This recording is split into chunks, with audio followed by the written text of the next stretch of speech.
এই বাংলাদেশে রবিউল আউয়াল মাস যখন চলে আসে, আমরা দেখতে পারি আমাদের দেশের ভেতরে মুসলমানেরা দুই ভাগে বিভক্ত হয়ে যায়। একদল সিরাতের পক্ষে, আর এক দল হলো মিলাদের পক্ষে। কেউ বলে সিরাত মানি, কেউ বলে মিলাদ মানি। এরকম একটা দলাদলি আমাদের ভেতরে আছে না নাই? আজকের মাহফিলের আলোচনার মেইন বিষয় হলো সিরাত কাকে বলে, মিলাদ কাকে বলে, আর আমাদের কি করা দরকার জানার দরকার আছে না নাই? একেবারে সরাসরি কোরআন এবং হাদিসের দলিল সহ, রেফারেন্স সহ আলোচনা করার চেষ্টা করব। আল্লাহ তাআলা আমাকে তৌফিক দিক, বলেন আমিন। গভীর মনোযোগ লক্ষ্য করুন। মিলাদ শব্দের মূল শব্দ হচ্ছেন ওয়ালাদ, ওয়াও লাম দাল, যার অর্থ হচ্ছেন জন্ম বৃত্তান্ত। অর্থ কি? জন্ম বৃত্তান্ত। অর্থাৎ রসুলের পুরো জীবনের যা যা ঘটনা, জন্মকেন্দ্রিক যত আলোচনা, তাকে বলা হয় মিলাদুন নবী। আর সিরাত শব্দের অর্থ হচ্ছেন কর্মবৃত্তান্ত। অর্থাৎ রসুল সারা জীবনে যা যা করেছেন, ব্যক্তি, পরিবার, সমাজ, রাষ্ট্র, যুদ্ধ, বিগ্রহ, শান্তি, চুক্তি, রসুল সারা জীবনে যা যা কাজ করেছেন, আমল করেছেন, কর্ম করেছেন, সবগুলো কাজকে বলা হয় সিরাতুন নবী, অর্থাৎ কর্মবৃত্তান্ত। তাহলে আমরা বুঝতে পারলাম মিলাদুন নবী মানে হলো রসুলের জন্ম বৃত্তান্ত, আর সিরাতুন নবী মানে হলো রসুলের কর্মবৃত্তান্ত। এতক্ষণ পর্যন্ত আলোচনার দ্বারা বোঝা গেল মিলাদো যার, সিরাতো, জোরে বলেন, মিলাদো যার, সিরাতো। তাহলে আমরা খামাকা কেন এটাকে নিয়ে দলাদলি করব? একদল বলে মিলাদ মানি, সিরাত মানি না, আবার আর এক দল বলে সিরাত মানি, মিলাদ মানি না। আমার কথা ভালো করে বোঝেন। যেই লোক বলে আমি শুধু সিরাত মানি কিন্তু মিলাদ মানি না, তাহলে আপনি তো রসুলের জন্মকেই অস্বীকার করলেন। কথা বল না কা? ভালো করে বোঝেন। রসুলের জন্ম যদি না হতো আমরা কি সিরাত পেতাম? আবার যারা বলে আমরা শুধু সিরাত, শুধু মিলাদ মানি কিন্তু সিরাত মানি না, আপনি শুধু রসুলের জন্ম নিয়ে পড়ে থাকলেন, রসুলের পুরো জীবনের কর্ম মানলেন না, আপনার মিলাদ মানা দিয়ে কোনো লাভ হবে? তাহলে সঠিক সমাধান, আমরা মিলাদও মানি, সিরাতও মানি। মিলাদ হলো মুহাব্বত, সিরাত হলো শরীয়ত। মিলাদের আলোচনা শুনলে রসুলের প্রতি মুহাব্বত বাড়ে, ভালোবাসা বাড়ে। আর সিরাতের আলোচনা শুনলে কি করতে হবে, কি করা যাবে না, রসুলের আদর্শ বোঝা যায়। তার মানে বোঝা গেল মিলাদ হলো মুহাব্বত, সিরাত হলো শরীয়ত। আমরা মিলাদকে মুহাব্বত করি, আর সিরাতকে আমাদের জীবনে বাস্তবায়ন করা বাধ্যতামূলক, আল্লাহর পক্ষ থেকে ফরজ মনে করি। কথা কি ক্লিয়ার না ভেজাল আছে? কোনো দলাদলি নাই, কোনো ভেদাভেদ নাই, আমরা দুটের পক্ষেই আছি। মিলাদকে মহব্বত করি, তবে সিরাত, রসুলের যে আদর্শ, এটা মানা আমরা ফরজ মনে করি। তার কারণ রসুলের জীবন মানাকে ফরজ করেছে কে? সাতক্ষীরার মুসলমান আলোচনার মেইন টপিকে আমি ঢুকে পড়তেছি। লক্ষ্য করেন, এই দেশের 90% মুসলমান, অধিকাংশ মানুষের ধারণা যে রসুলের জীবন মেনে চলা হলো সুন্নাত। রসুলের জীবন মেনে চলা কি? এটা সম্পূর্ণ ভুল। রসুলের জীবন মেনে চলা হলো ফরজ। জোরে বলেন, রসুলের জীবন মেনে চলা কি? পেছনের ভাইরা কথা বলতেছেন না। রসুলের জীবন মেনে চলা কি? এখন ফরজ যদি হতে হয়, ফরজ কি আব্দুল সালাম যুক্তিবাদীর কথাই হবে? সভাপতির কথাই হবে? ফরজ হতে গেলে বিধান লাগবে কার? আর একটু জোরে বলেন। আমার প্রিয় বন্ধুগণ, মুসলমান ভাইরা গভীর মনোযোগ লক্ষ্য করুন। কোনো দিকে তাকাতাকি নাই, কোনো দিকে মনোযোগ নাই। ছোট্ট করে একটা মেসেজ দেওয়ার পর আপনাদের মধ্য থেকে বিদায় নিয়ে চলে যাওয়ার চেষ্টা করব। আল্লাহ তাআলা নবীজির জীবনকে মেনে চলাকে আমাদের জন্য ফরজ করে দিয়েছেন। এই সম্পর্কে আল্লাহ তাআলা কোরআনুল কারীমের মধ্যে বলেন, কুল ইন কুনতুম তুহিব্বুনাল্লাহা ফাত্তাবিউনি ইউহিব্বুকুমুল্লাহ ওয়া ইয়াগফির লাকুম যুনুবাকুম ওয়াল্লাহু গফুরুর রহিম। আর জোরে বলেন আল্লাহু আকবার। সূরা আল ইমরান 3 নম্বর পারার 13 নম্বর পৃষ্ঠার 4 নম্বর লাইন 4 নম্বর উপরে 31 নম্বর আয়াতে কারিমা তাফসীর ইবনে কাসির, তাফসীরে কুরতুবী, তাফসীরে মনির, তাফসীর ইবনে কাসির, তাফসীরে মারিফুল কোরআন, তাফসীরে কুরতুবী, তাফসীরে ফি জিলালিল কোরআন, তাফসীরে তাফহিমুল কোরআন আয়াতের উপর ভিত্তি করে 1 নয় 2 নয় 10টা তাফসীর গ্রন্থ আমি দেখেছি। এই আয়াতের ভেতরে আল্লাহ তাআলা এত পরিমাণ কথা বলেছেন, এই আয়াতের উপরে ভিত্তি করে বর্তমান প্রেক্ষাপটকে মিল করে যদি আলোচনা শুরু করা হয়, আলোচনা চলতে চলতে দিনের পরে দিন চলে যাবে, মাসের পরে মাস চলে যাবে, তারপরও আলোচনা শেষ হবে না। জোরে বলা যাবে কি মারহাবা। এ সাতক্ষীরা মুসলমান গভীর মনোযোগ লক্ষ্য করুন।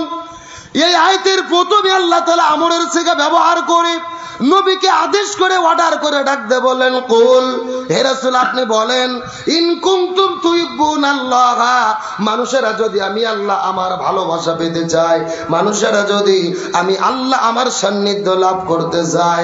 এখন আমি আপনাদেরকে জিজ্ঞাসা করি, বলেন তো দেখি, এ সাতক্ষীরার মুসলমান, আমরা আল্লাহর ভালোবাসা চাই কি চাই না? আল্লাহর সন্তুষ্ট চাই কি চাই না?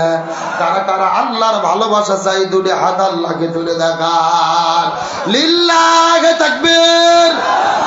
এ সাতক্ষীরা মুসলমান গভীর মনোযোগ লক্ষ্য করুন।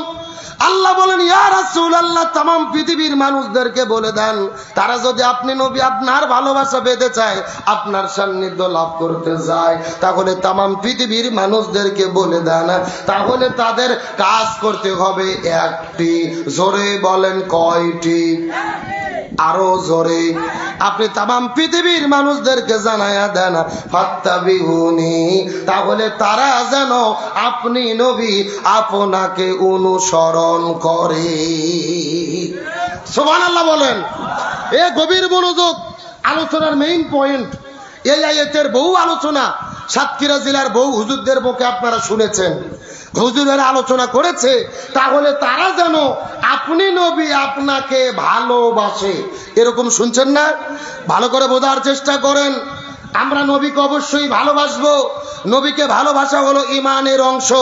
রাসূল হাদিস শরীফের মধ্যে বলেন, লা ইউমিনু আহাদুকুম হাত্তা আকুনা আহাব্বা ইলাইহি মিন ওয়ালিদিহি ওয়া ওয়ালাদিহি ওয়ান নাসি আজমাইন। ওই ব্যক্তি প্রকৃতপক্ষে ঈমানদার হতে পারবে না যার হাত এবং জবান থেকে, যেই ব্যক্তি ঈমানদার হতে পারবে না যে ব্যক্তি জীবনের চেয়ে, সন্তানের চেয়ে, সম্পদের চেয়ে নবীকে বেশি ভালো না বাসবে। আমরা নবীকে অবশ্যই ভালোবাসবো, কিন্তু ভালোবাসলে হবে না। এই আয়াতের দাবি হলো তাবউন করতে হবে, অর্থাৎ নবীকে ভালোবাসার পাশাপাশি অনুসরণ করতে হবে। চিৎকার করে বলেন, হুকুম কার? এ ভালো করে বোঝেন, বাংলাদেশে নবীকে ভালোবাসার লোকের অভাব নাই। 12 রবিউল আউয়াল মাস যখন চলে আসে, মাথার মধ্যে সবুজ কাপড় বেঁধে হাজার হাজার মোটর সাইকেল নিয়ে হালুয়া রুটি বানাইয়া, খিচুড়ি বানাইয়া রাজপথের মধ্যে মিছিল করে রসুলের ভালোবাসায়। অথচ ওই নবীর বিরুদ্ধে নাস্তিক মুরতাদ বেঈমান যখন কথা বলে, এই তথাকথিত আশেকে রসুলদেরকে আর আমরা রাজপথে দেখতে পারি না। তার মানে বলেন তো, এরা কি আশেকে রাসূল? এরা হলো আশেকে হালুয়া রুটি, আশেকে খিচুড়ি। খিচুড়ি আছে যেই দিন, মিছিল আছে সেই দিন, এর নাম রসুলের ভালোবাসা নয়। রসুলের ভালোবাসা যদি অন্তরে থাকে, সারাটা জীবন রসুলের অনুসরণ করতে হবে। তার কারণ রসুলের জীবনকে অনুসরণ করাকে ফরজ করেছেন কে? আরো জোরে বলেন। আমার প্রিয় বন্ধুগণ, মুসলমান ভাইরা গভীর মনোযোগ লক্ষ্য করুন। আল্লাহ তাআলা নবীদের জীবনটাকে অনুসরণ করাকে ফরজ করে দিলেন। এই সম্পর্কে কোরআনের অন্য জায়গার মধ্যে আল্লাহ তাআলা চমৎকার করে বলেন, ওয়ামা আতাকুমুর রাসূলু ফাখুযু ওয়ামা নাহাকুম আনহু ফান্তাহু।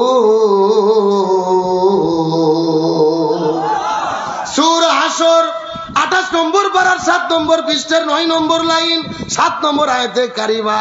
তাফসীর ইবনে কাসিরের মধ্য থেকে বলতেছি, আল্লাহ তাআলা ডাকতে বলে, হে পৃথিবীর মানুষেরা, গভীর মনোযোগ দিয়ে বোঝার চেষ্টা করো। এই দুনিয়ার মধ্যে যদি তোমরা শান্তি পেতে চাও, আর আখিরাতের মধ্যে যদি তোমরা মুক্তি পেতে চাও, ওয়ামা আতাকুমুর রাসূলু ফাখুযু, নবী যা করেছে, যা করতে বলেছে তা তোমরা করো। ওয়ামা নাহাকুম আনহু ফান্তাহু, গো নবী যেটা করে নাই, যেটা করতে নিষেধ করেছে সেই জায়গার মধ্য থেকে তোমরা দূরে থাকো। তার মানে বোঝা গেল নবী পুরো জীবনের ভেতরে যা যা করেছে আমাদের তাই তাই করতে হবে, আর নবী যেটা করে নাই এটা করা যাবে না। চিৎকার করে বলেন তো দেখি, হুকুম কার? আরো জোরে। আমার বন্ধুগণ, মুসলমান ভাইরা গভীর মনোযোগ লক্ষ্য করুন, নবী পুরো জীবনের মধ্যে কি কি করলো আর আমাদের জন্য কি কি করা দরকার এই বিষয়টা ভালো করে মাথার মধ্যে ঢোকানোর চেষ্টা করবেন। আমাদের নবীজি ওই মক্কা থেকে মদিনায় হিজরত করে চলে গেলেন। ওই মদিনায় যাওয়ার পরে আমাদের নবীজি মদিনা নামক একটা রাষ্ট্র গঠন করলেন, আর আমাদের নবীজি ওই মদিনা নামক রাষ্ট্রের হলেন রাষ্ট্রপতি। আমার নবী ছিল রাষ্ট্রপতি। জোরে বলেন, আমার নবী কি ছিল? কে রে নবী রাষ্ট্রপতি ছিল বলতে ভয় লাগে, লজ্জা লাগে? যারা জবান খুলবি না মনে করবেন ওই গ্রুপের লোক। এই আমার নবী ছিল রাষ্ট্রপতি। জোরে বলেন, আমার নবী কি ছিল? আরো জোরে। জোর হলো না? এখন আমি আপনাদেরকে জিজ্ঞাসা করি, সাতক্ষীরার মুসলমান, ভালো করে বুঝে শুনে উত্তর দেন তো, আমার নবী যদি রাষ্ট্রপতি থেকে থাকে তাহলে আমাদেরকে, আলেমদেরকে, হুজুরদেরকে রাষ্ট্রপতি হওয়ার দরকার আছে না নাই? এই ওয়াজ করলে বিপদ। এই ওয়াজ করলে কি? আমরা যদি বলি খাওয়ার পরে মিষ্টি খাওয়া সুন্নাত, সবাই বলে সুবহানাল্লাহ সুবহানাল্লাহ, তার মানে আরো খাবার চাই। এ কথা কোন? কিন্তু আমরা যখনই বলি জেলের মধ্যে যাওয়া সুন্নাত, দাঁত ভাঙা সুন্নাত, জিহাদের ময়দানে যায় জিহাদ করা সুন্নাত, তখনই এমন কিছু মুনাফিক মার্কা মুসলমান আছে, তারা লাভ দিয়ে উঠে বলে এই হুজুর মনে হয় রাজনীতি করে। এ কথা কোন? কথা কোন? তার মানে এদের ধান্দা আমাদেরকে, হুজুরদেরকে ভাগ করে দিয়েছে। হুজুরদেরকে বলে দিয়েছে আপনাদের কাজ শুধু মসজিদের মধ্যে সময় হলে নামাজ পড়াবেন, আজান হলে আজান দেবেন, আর সময় হলে আজান দেবেন, সময় হলে নামাজ পড়াবেন, মানুষ মরে গেলে জানাজা পড়াবেন, আর যখন মিলে তবে আপনার বাড়িতে খাবার দাওয়াত দেওয়া হবে তখন আপনি ভালো করে খাবেন। আমরা মসজিদ, মাদ্রাসা আর খানকা শরীফ গুলো দখল করে বসে আছি, আর পুরো জমিনটা ছেড়ে দিয়েছি, আর এই সুযোগে জালেমের বাচ্চারা পুরো জমিনটা দখল করে বসে আছে। আরো ধরে বলেন, অত সোজা নয়। আমার নবী ছিল মসজিদুন নববীর ইমাম, আবার মদিনা নামক রাষ্ট্রের রাষ্ট্রপতি। তার মানে বোঝা গেল যিনি মসজিদের ইমাম হবে তাকেই সমাজের ইমাম হতে হবে। আপনাদের সাতক্ষীরা জেলার সবচাইতে বড় মসজিদের ইমাম যিনি হবে তাকে আগামীতে আপনাদের সাতক্ষীরা আসনের এমপি হতে হবে। আগামীতে বাংলাদেশের বাইতুল মুকাররমের মসজিদের ভেতরে ইমাম এবং খতিবের দায়িত্ব পালন করার যোগ্যতা যার থাকবে তাকেই বাংলাদেশের রাষ্ট্রপতি, প্রধানমন্ত্রী হতে হবে।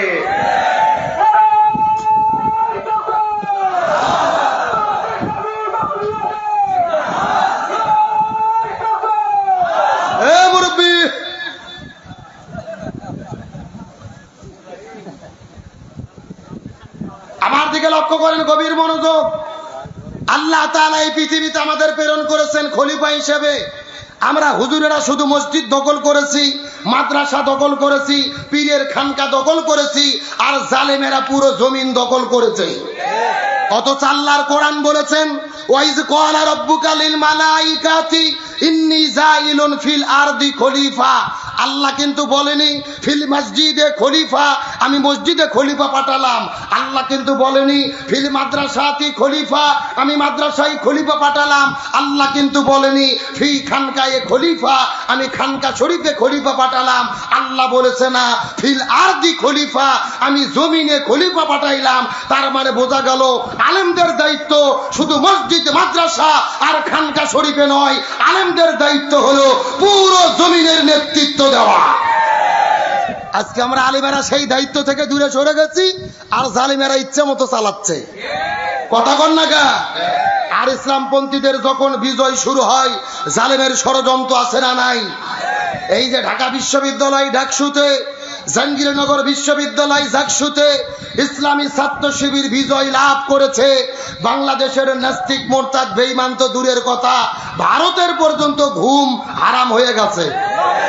ভারতের একটা নেতা, কংগ্রেস দলের নেতা, তিনি বলেছে যে ঢাকা বিশ্ববিদ্যালয় ডাকসুতে শিবির বিজয় লাভ করেছে, এটা অশনি সংকেত। আমরা উদ্বেগ প্রকাশ করতেছি, আগামীতে ইসলামপন্থীরা ক্ষমতায় যেতে পারে, মৌলবাদের উত্থান ঘটতে পারে, বাংলাদেশ ইসলামপন্থীরা বিজয় লাভ করতে পারে। আমরা কংগ্রেস নেতা শশী থারুরকে বলতে চাই, নিজের চলকায় তেল দাও, বাংলাদেশকে নিয়ে তোমার মাথা ঘামাতে হবে না। বাংলাদেশে কারা রাষ্ট্র ক্ষমতায় যাবে, কারা হারবে, কারা জিতবে, এটা বাংলাদেশের মানুষ সিদ্ধান্ত নেবে। তোমাদের নাক গলানে আমাদের প্রয়োজন নেই। তুমি কংগ্রেস দলের নেতা, অথচ ভারতে 15 বছর ধরে প্রধানমন্ত্রী, গুজরাটের কসাই নরেন্দ্র মোদী, যিনি প্রতিদিন হাজার মুসলমানদের হত্যা করতেছে, হিন্দুত্ব শাসন ওই দেশের মধ্যে কায়েম করেছে।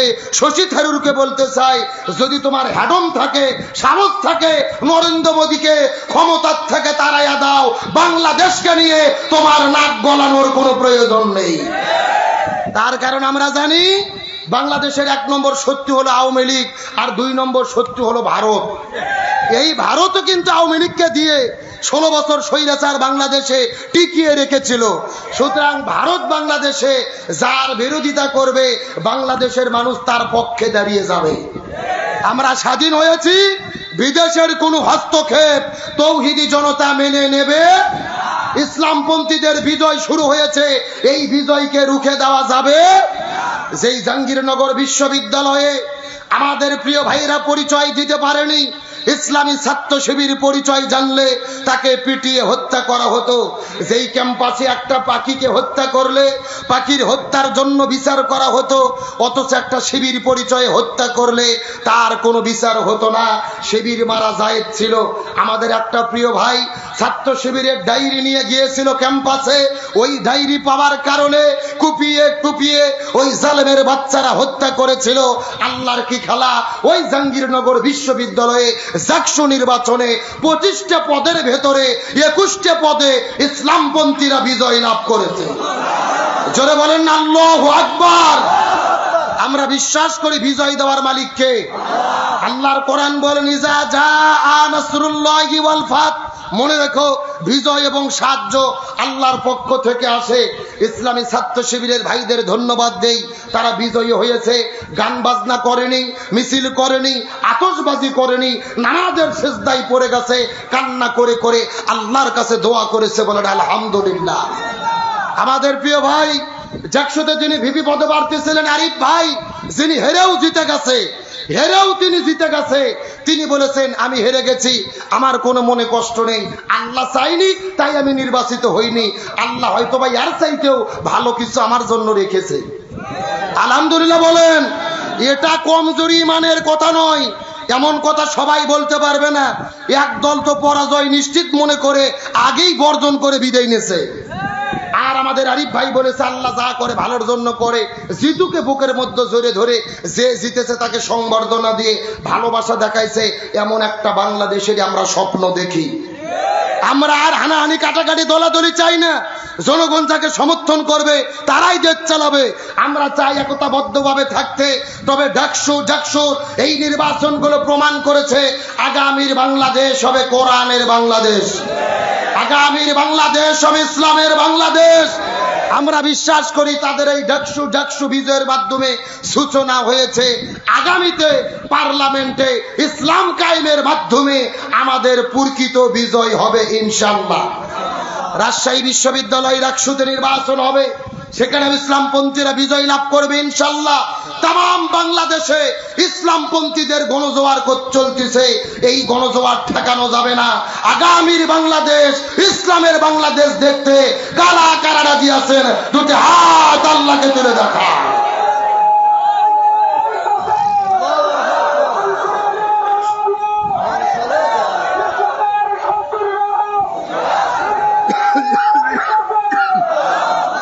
আপনাদের কি কষ্ট হচ্ছে?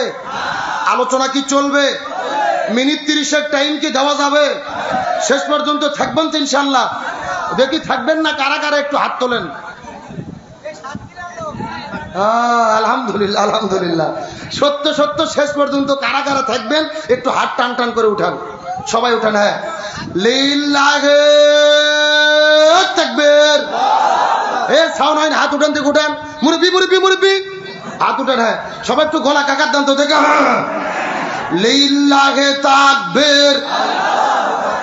আল কোরআনের আলো, আল হাদিসের আলো, দুনিয়ার মুসলিম ইসলামের শত্রুরা লিল্লাহি তাকবীর। আলহামদুলিল্লাহ বলেন। আপনারা সবাই কিন্তু হাত তুলে ওয়াদা করলেন শেষ পর্যন্ত থাকবেন।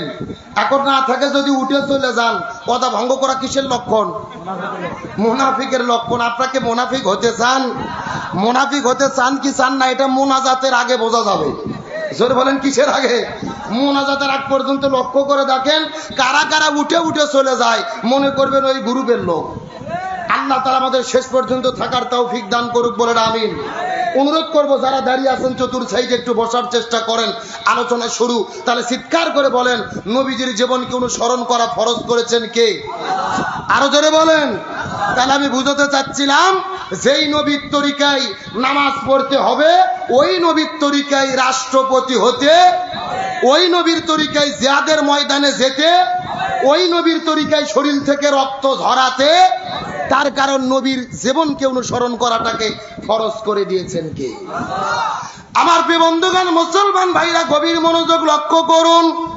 বাপদাদার কোনো কিচ্ছা কাহিনী বলার জন্য আপনাদের মধ্যে আসে নাই। যে কথাগুলো বলবো কোরআন থেকে রিলে করে বলার চেষ্টা করব। আল্লাহ নবীজির জীবনটাকে অনুসরণ করা কেন ফরজ করে দিলেন, আমি পুরো কোরআন গবেষণা করে দেখেছি। আল্লাহ তাআলা নবীজির জীবনকে অনুসরণ করাটাকে ফরজ করে দিয়েছেন। এর পেছনে প্রধানত কারণ হলো তিনটা। চিৎকার করে বলেন তো দেখি কয়টা? এই তিনটা কারণের মধ্যে প্রথম নাম্বার কারণটা কি? আল্লাহ তাআলা বলেন, লাকাদ কানা লাকুম ফি রাসূলিল্লাহি উসওয়াতুন হাসানাহ। আরো জোরে বলেন দেখি আল্লাহু আকবার।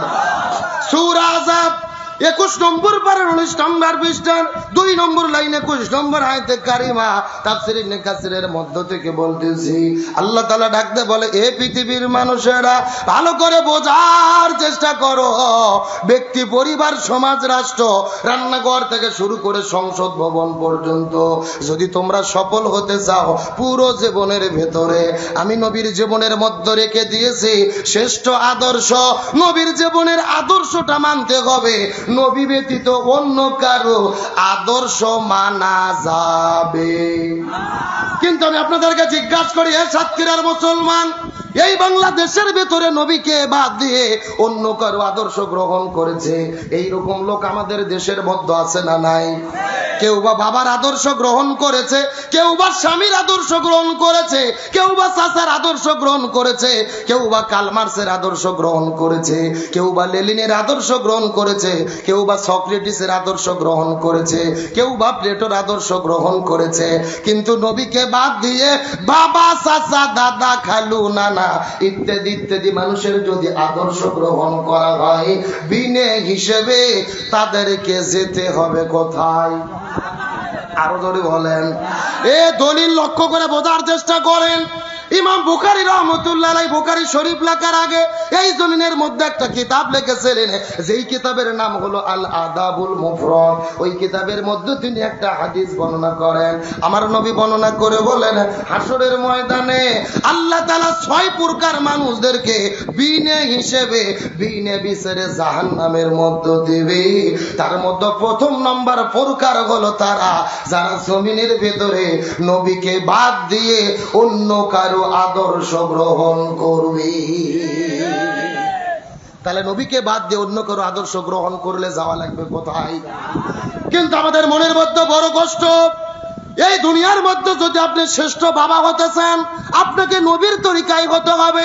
আপনি যদি শ্রেষ্ঠ নানা হতে চান, নবীর তরিকায় হতে হবে। আপনি যদি শ্রেষ্ঠ ব্যবসায়ী হতে চান, নবীর তরিকায় হতে হবে। আপনি যদি পৃথিবীর মধ্যে শ্রেষ্ঠ শিক্ষক হতে চান, নবীর তরিকায় হতে হবে। আবার আপনি যদি শ্রেষ্ঠ রাষ্ট্রপতি হতে চান, সেটাও আপনাকে নবীর তরিকায় হতে হবে। কিন্তু আমাদের জন্য বড় হতাশার বিষয় হলো, আমরা নবীর তরিকায় বাবা হতে চাই, নবীর তরিকায় নানা হতে চাই, নবীর তরিকায় ব্যবসায়ী হতে চাই, নবীর তরিকায় চাকরিজীবী হতে চাই, কিন্তু নবীর তরিকায় রাষ্ট্রপতি হতে চাই। এ গভীর মনোযোগ দিয়ে ভালো করে বোঝার চেষ্টা করবেন। আল্লাহ তাআলা নবীজিকে জমিনের মধ্যে নেতা করে প্রেরণ করেছেন। জোরে বলেন কি করে? আল্লাহ যেই কথাটি কোরআনের মধ্যে বলেছেন, ইয়াসিন ওয়াল কোরআনিল হাকীম, এই জায়গার মধ্যে ইয়া শব্দটি হলেন হরফে নেদা, আর সিন মানে হলো সাইয়্যিদ। রাইসুল মুফাসসিরিন হযরত আব্দুল্লাহ ইবনে আব্বাস, হযরত আব্দুল্লাহ ইবনে মাসউদ রাদিয়াল্লাহু তাআলা আনহুমা বর্ণনা করে বলেন, আল্লাহ তাআলা নবীকে সাইয়্যিদ বলে ডাক দিয়েছেন। সাইয়্যিদ শব্দের অর্থ হলো নেতা। এই জায়গার মধ্যে সাইয়্যিদ অর্থ হলো পাঁচটি। এক নম্বর সাইয়্যিদুল বাশার, এই দুনিয়ায় আল্লাহ যত মানুষ সৃষ্টি করেছে সবগুলো মানুষের নেতা হলো আমাদের নবী। দুই নম্বর হলেন সাইয়্যিদুল আম্বিয়া, আল্লাহ দুনিয়ার মধ্যে যতগুলো নবী সৃষ্টি করেছে সবগুলো নবীদের নেতা হলেন আমাদের নবী। তিন নম্বর সাইয়্যিদুল মুরসালিন, আল্লাহ দুনিয়াতে যত রাসূল সৃষ্টি করেছে সবগুলো রাসূলের নেতা হলো আমাদের নবী। চার নম্বর হলো সাইয়্যিদুল কাউনাইন, আল্লাহ তাআলা দোজান সৃষ্টি করেছে, দোজানের নেতা হলো আমাদের নবী। আর পাঁচ নম্বর হলো সাইয়্যিদুল আলামিন, আল্লাহ যতগুলো জগৎ সৃষ্টি করেছে প্রত্যেকটা জগতের নেতা হলো আমাদের নবী। লিল্লাহি তাকবীর। আমাদের নবী সমস্ত মানুষের নেতা, সমস্ত নবীর নেতা, সমস্ত রাসূলের নেতা, দোজানের নেতা, বিশ্ব জগতের নেতা। ওই নবীকে নেতা মানার দরকার আছে না নাই? এখন আপনাদের মনের মধ্যে প্রশ্ন জাগতে পারে, হুজুর নবী তো দুনিয়াতে বাঁচে নাই, 1450 বছর আগে বিদায় নিয়ে চলে গেছে, এখন ওই নবীর আদর্শ আমরা কেমনে মানবো? এমন প্রশ্ন আছে না নাই? একেবারে সোজা কথা, নবীর সুন্নাত টুপি যেই নেতার মাথার মধ্যে আছে, নবীর সুন্নাত দাড়ি যেই নেতার মুখের মধ্যে আছে, নবীর দলের যে আদর্শ ছিল ওই আদর্শ যেই দলের ভেতরে আছে, ওই দলের নেতাকেই আপনার নেতা মানতে হবে। কথা ক্লিয়ার না ভেজাল আছে? আমার বন্ধুগণ, মুসলমান ভাইরা গভীর মনোযোগ লক্ষ্য করুন। ওই নবী কত চমৎকার করে হাদিস শরীফের মধ্যে বলেন, মান তাশাব্বাহা বিকওম ফাহুয়া মিনহুম, যার সঙ্গে যার মহব্বত তার সঙ্গে তার কিয়ামত। এই হাদিসের ব্যাখ্যায় মুহাদ্দিসগণ বলেন, এই দুনিয়ার ভেতরে যে যেই দল করবে ওই দলের সাথেই তার হাসর নাসর হবে। যে যেই দল করবে সেই দলের সাথেই তার হাসর। তার মানে আওয়ামী লীগের হাসর হবে আওয়ামী লীগের সাথে, বিএনপির হাসর হবে বিএনপির সাথে, চরমোনাই পীরের যারা মুরিদ হয়েছে এদের হাসর নাসর হবে চরমোনাইয়ের পীরের সাথে। আর যারা জামাত ইসলাম নামক দল করে এদের হাসর নাসর হবে জামাত ইসলামের সাথে। এখন হয়তো বলবেন, হুজুর আপনি দলিল দেন। দলিল আল্লাহর কোরআন সূরা বনী ইসরাইল ৭১ নম্বর আয়াতের মধ্যে আল্লাহ কত চমৎকার করে বলেন, ইয়াউমা নাদউ কুল্লা উনাসিম বিইমামিহিম। আল্লাহ তাআলা কত চমৎকার করে বলেন, এই মানুষেরা ভালোভাবে বুঝে নাও, ওই হাসরের ময়দানে কোনো মানুষ কিন্তু একা থাকবে না। হাসরের ময়দানে প্রত্যেকটা মানুষের সামনে থাকবে তার নেতা। সামনে থাকবে কে? এ মুরব্বি মুরব্বি মুরব্বি, না না, লক্ষণ তো ভালো মনে হচ্ছে না। ইসলামী নেতার কথা শুনে উঠে যাওয়া কিন্তু লক্ষণ ভালো না। ও যদি পেশাব করে জাগার মাল জাগাত ফেরত না আসে তাহলে মনে করবেন ভেজাল আছে। তাহলে জোরে বলেন, প্রত্যেকটা মানুষের সামনে কে থাকবে? সবাই কথা বলেন, কে থাকবে? ওই হাসরের ময়দানে আমিও একা থাকবো না, এই মুরব্বি একা থাকবে না, আমার এই চাচাটাও কিন্তু একা থাকবে না। প্রত্যেকটা মানুষের সামনে থাকবে তার নেতা। এটা আমার বক্তব্য নয়, সরাসরি আল্লাহর কোরআনের বক্তব্য। আগামীকাল বাড়িতে যাওয়ার পরে কোরআনটা খোলার পরে আপনারা দেখবেন রাখবেন সূরা বনী ইসরাইল 71 নম্বর আয়াতের মধ্যে আল্লাহ তাআলা কত চমৎকার করে বলেন, ইয়াউমা নাদউ কুল্লা উনাসিম বিইমামিহিম, ওই হাসরের ময়দানে প্রত্যেকটা মানুষকে ডাকা হবে তার নেতা সহকারে। এই আয়াতের তাফসীর করতে গিয়ে মুফাসসিরগণ বলেন, তার দ্বারা বোঝা গেল এই দেশের মধ্যে গত 16 বছর ধরে আওয়ামী লীগ নামক যারা দল করেছে, ওই হাসরের ময়দানে দেখা যাবে তাদের সামনে প্রথম দাঁড়িয়ে যাবে বঙ্গবন্ধু শেখ মুজিবুর রহমান, তারপরে দাঁড়িয়ে যাবে 16 বছরের প্রধানমন্ত্রী স্বৈরাচার কাঁঠাল রানী হাসিনা। কথা বলেন, কথা বলেন। তারপরে ওবায়দুল কাদের, অন্যান্য নেতা কর্মীরা এই দেশের মধ্যে বিএনপি নামক যারা দল করে, হাসরের ময়দানে লক্ষ্য করে দেখা যাবে তাদের সামনে প্রথম দাঁড়িয়ে যাবে শহীদ প্রেসিডেন্ট জিয়াউর রহমান, তারপরে বেগম খালেদা জিয়া, তারেক জিয়া, মির্জা ফখরুল ইসলাম আলমগীর, তারপরে অন্যান্য নেতা কর্মীরা। এই দেশের মধ্যে চরমোনাই পীরের যারা মুরিদ হয়েছে, হাসরের ময়দানে দেখা যাবে তাদের সামনে প্রথম দাঁড়িয়ে যাবে মরহুম পীর সাহেব হুজুর, তারপরে মুফতি ফয়জুল করিম, রেজাউল করিম। এই দেশের মধ্যে যারা জামাত ইসলাম নামক দল করে, হাসরের ময়দানে দেখা যাবে তাদের সামনে প্রথম দাঁড়িয়ে যাবে এই দলের প্রতিষ্ঠাতা আল্লামা সৈয়দ আবুল আলা মওদুদী রাহিমাহুল্লাহ, তারপরে দাঁড়িয়ে যাবে মাওলানা মতিউর রহমান নিজামী, অধ্যাপক গোলাম আজম, তারপরে দাঁড়িয়ে যাবে কোরআনের ফাঁকি শহীদ আল্লামা দেলোয়ার হোসেন সাইদী, আমির জামাত ডক্টর শফিকুর রহমান, অন্যান্য নেতা কর্মীরা। তার মানে দুনিয়ার মধ্যে যে যেই নেতাকে মানবে হাসরের ময়দানে তাকে নেতা হিসেবে পাবে। এখন আপনি কথাটা ভালো করে বোঝার চেষ্টা করেন, এই জমিনের ভেতরে আপনি এমন নেতার পেছনে ঘুরেছেন যেই নেতা জনগণের চাল ডাল গম চুরি করে খায়, রাস্তার মধ্যে রড বালু সিমেন্ট চুরি করে খায়, ব্রিজ করার দায়িত্ব পাইলে ওই ব্রিজের মধ্যে রডের বোতলে বাঁশ ঢুকে দেয়, আলেমদেরকে জেলে বন্দি করে, দেশের টাকা চুরি করে বিদেশের মধ্যে নিয়ে যায়। এমন নেতার পেছনে যদি দুনিয়াতে ঘুরে থাকেন, আল্লাহর কোরআন বলতেছে তাহলে আপনারা ধরা খাইয়ে বসে আছেন। কথা কোন, কথা কোন। এ নেতা মানা দুনিয়ার কোনো বিষয় নয়। এই দুনিয়াতে যাকে নেতা মানবেন হাসরের ময়দানে তাকে সামনে নেতা হিসেবে পাবেন। এখন দাড়ি টুপিওয়ালা ইসলামী দলের নেতাকে নেতা মানবেন, নাকি সুদখোর, ঘুষখোর, বাটপার, সিটার বাটপার, চাল ডাল গম চুরিখোর, দেশের টাকা চুরিখোর, সাদাবাজ, সিএনজি স্ট্যান্ড, বাস স্ট্যান্ড দখলকারীদের নেতা হিসেবে মানবেন? বাড়িতে যাওয়ার পরে, শোয়ার পরে বউক নিয়ে চিন্তা করে ভালো করে বুঝবেন। কথা বল না, না না, আমি কিন্তু এখানে ওয়াজ করতে এসেছি, আমার হাতে কমিটি লাঠি দেয়নি যে আপনাদের পিটাইয়া পিটাই আমি ওয়াজ বুঝাবো না। আমি কোরআন হাদিসের কথা বলবো, মানা না মানা আপনাদের ব্যাপার। কথা কর না, আমাদের দায়িত্ব কোরআনের কথা বলা, মানা না মানা আপনাদের ব্যাপার, সিদ্ধান্ত নেন। হাসরের ময়দানে আখেরাতে এই দুনিয়াতে যার নেতৃত্ব মানবেন তাকে আপনি হাসরের ময়দানের সামনে পাবেন। এখন কাকে চান এটা চিন্তা ভাবনা করে সিদ্ধান্ত নেওয়ার দরকার আছে না নাই?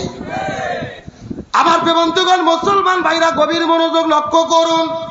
এই জন্য আমার নবী কত চমৎকার করে বিদায় হজের দিন হাদিসের মধ্যে কত চমৎকার করে বলে গেলেন, তারাকতু ফীকুম আমরাইন লান তাদিল্লু মা তামাসসাকতুম বিহিমা কিতাবাল্লাহি ওয়া সুন্নাত রাসূলি। তোমরা যদি পথভ্রষ্ট হতে না চাও, মানে তোমাদের জন্য দুইটা জিনিস রেখে যাও, এই দুইটা জিনিস যদি তোমরা আঁকড়ে ধরতে পারো কখনোই তোমরা পথভ্রষ্ট হবে না। এক নম্বর হলেন কিতাবাল্লাহ, আল্লাহর কিতাব যার নাম হলো কোরআন, আর দুই নম্বর সুন্নাত রাসূলি, রাসূলের সুন্নাত। তাহলে চিৎকার করে বলেন তো কয়টা জিনিস আঁকড়ে ধরতে হবে? আরো জোরে বলেন। সাতক্ষীরা মুসলমান গভীর মনোযোগ বোঝার চেষ্টা করেন। আমার নবী কেমন ভাবে কোরআন কাকড়ে ধরার কথা বললেন। আমার নবী এই দুনিয়ার মধ্যে শান্তি কায়েম করার জন্য 17 বছর বয়সের ভেতরে এই জমিনের মধ্যে একটা দল গঠন করেছিল, যেই দলের নাম হলো হিলফুল ফুজুল। কি নাম বললাম?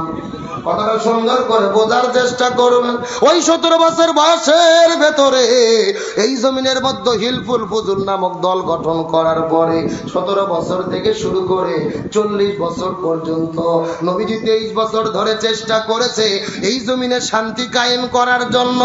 কিন্তু দুর্ভাগ্যজনক ব্যাপার হলো নবীজি 23 বছর চেষ্টা করার পরেও এই জমিনের ভেতরে শান্তি কায়েম করতে পারলো। এ সাতক্ষীরা মুসলমান গভীর মনোযোগ, নবীজি 23 বছর ধরে চেষ্টা করেছে কিন্তু জমিনের ভেতরে শান্তি কায়েম করতে পারলো না। কিন্তু নবীজির বয়স যখন 40 বছর হয়ে গেল, আল্লাহ নবীজির ওপর যখন কোরআন নাজিল করে দিল, নবীজি কোরআনের দাওয়াত দেওয়া শুরু করলেন। এ বাবা কি কথা, নবীজি কোরআনের দাওয়াত দেওয়া শুরু করে দিলেন। নবীজির কোরআনের দাওয়াত যখন জমিনের মধ্য দিয়ে দিলেন, ওই কোরআন যখন জমিনের মধ্য কায়েম হয়ে গেল, তখন জমিনের মধ্য শান্তি প্রতিষ্ঠা হয়ে গেল। নবীজির জীবনটাকে দুই ভাগে ভাগ করার চেষ্টা করেন। 17 বছর থেকে শুরু করে 40 পর্যন্ত নবুয়ত পাওয়ার আগে 23 বছর, আর 40 থেকে শুরু করে 63 পর্যন্ত নবুয়ত পাওয়ার পরে হলো 40 বছর। আগে 23 বছর নবী চেষ্টা করলেন কিন্তু দুনিয়ার মধ্যে শান্তি কায়েম করতে পারলো না। কিন্তু পরে 23 বছরে নবীজি কেন শান্তি কায়েম করতে পারলো? এর পেছনে কারণ হলো আগের 23 বছরের ভেতরে নবীজির কাছে দল ছিল, কিন্তু নবীজির দলের ভেতরে আল্লাহর কোরআনের সংবিধান ছিল না। কথা কি বোঝা যায়? এ ভালো করে বোঝেন, আপনার আমার মতো 2 টাকার ছুটকে ফাটকে হুজুর না, এলাকার তেল তেলা গয়ান্দার নেতা না, স্বয়ং বিশ্ব নবী 23 বছর ধরে চেষ্টা করেছে, তার দলের দ্বারা এই জমিনে শান্তি কায়েম করতে পারেনি। তার কারণ তখন রসুলের দল ছিল, কোরআন নাজিল হয় নাই, কোরআন না থাকার কারণে জমিনে শান্তি আসেনি। কিন্তু 40 বছর পরে কোরআন নাজিল হলো, নবী কোরআন কায়েম করে জমিনে শান্তি প্রতিষ্ঠা করলো। তার মানে রসুলের এই সিরাতের মধ্য থেকে আলোচনার দ্বারা বোঝা যায় এই বাংলাদেশে যতগুলো দল আছে শান্তি কায়েমের জন্য জিকির করতেছে। স্বাধীনতার 54 বছর পার হয়ে গেছে, এক দল এসেছে আর এক দল চলে গেছে, কেউ শান্তি দিতে পারেনি। রসুলের সিরাত বলতেছে এই দেশের ভেতরে ওই দলের দ্বারা শান্তি কায়েম সম্ভব হবে না যেই দল আল্লাহর কোরআনের সংবিধান দিয়ে পরিচালিত হয় না। কথা কি ক্লিয়ার না ভেজাল আছে? কেন ভাই, যেই দল নিজেরাই কোরআন দিয়ে চলে না, ওদের নিজেদের মধ্যে তো মারামারি করিয়ে কোপাকুপি করিয়ে একেবারে কুপকাত। কথা বল না, গত 1 বছরে নিজেদের ভেতরে মারামারি করে 110 জন মরে গেছে, খবর জানেন না? তাহলে যাদের কাছে নিজেদের দলের নেতা কর্মী নিরাপদ নয়, তাদের কাছে দেশকে নিরাপদ হতে পারে? গভীর মনোযোগ ভালো করে বোঝার চেষ্টা করেন। এই জন্য আল্লাহর কোরআন বলেছেন ওয়াতাসিমু বিহাবলিল্লাহি জামিআন ওয়া লা তাফাররাকু, তোমরা যদি মুসলমান হও এই জমিনে দ্বীন কায়েমের আন্দোলন করতে হবে, আল্লাহর ঐক্যবদ্ধভাবে আঁকড়ে ধরতে হবে। আল্লাহর কোরআন বলেছেন ওয়ালতাকুম মিনকুম উম্মাতুন ইয়াদউনা ইলাল খায়র ইয়ামুরুনা বিল মারুফ ওয়া ইয়ানহাউনা আনিল মুনকার, তোমাদের মধ্যে অবশ্যই একটা দল থাকবে যারা ভালো কাজের আদেশ করবে, অন্যায় কাজে বাধা দেবে।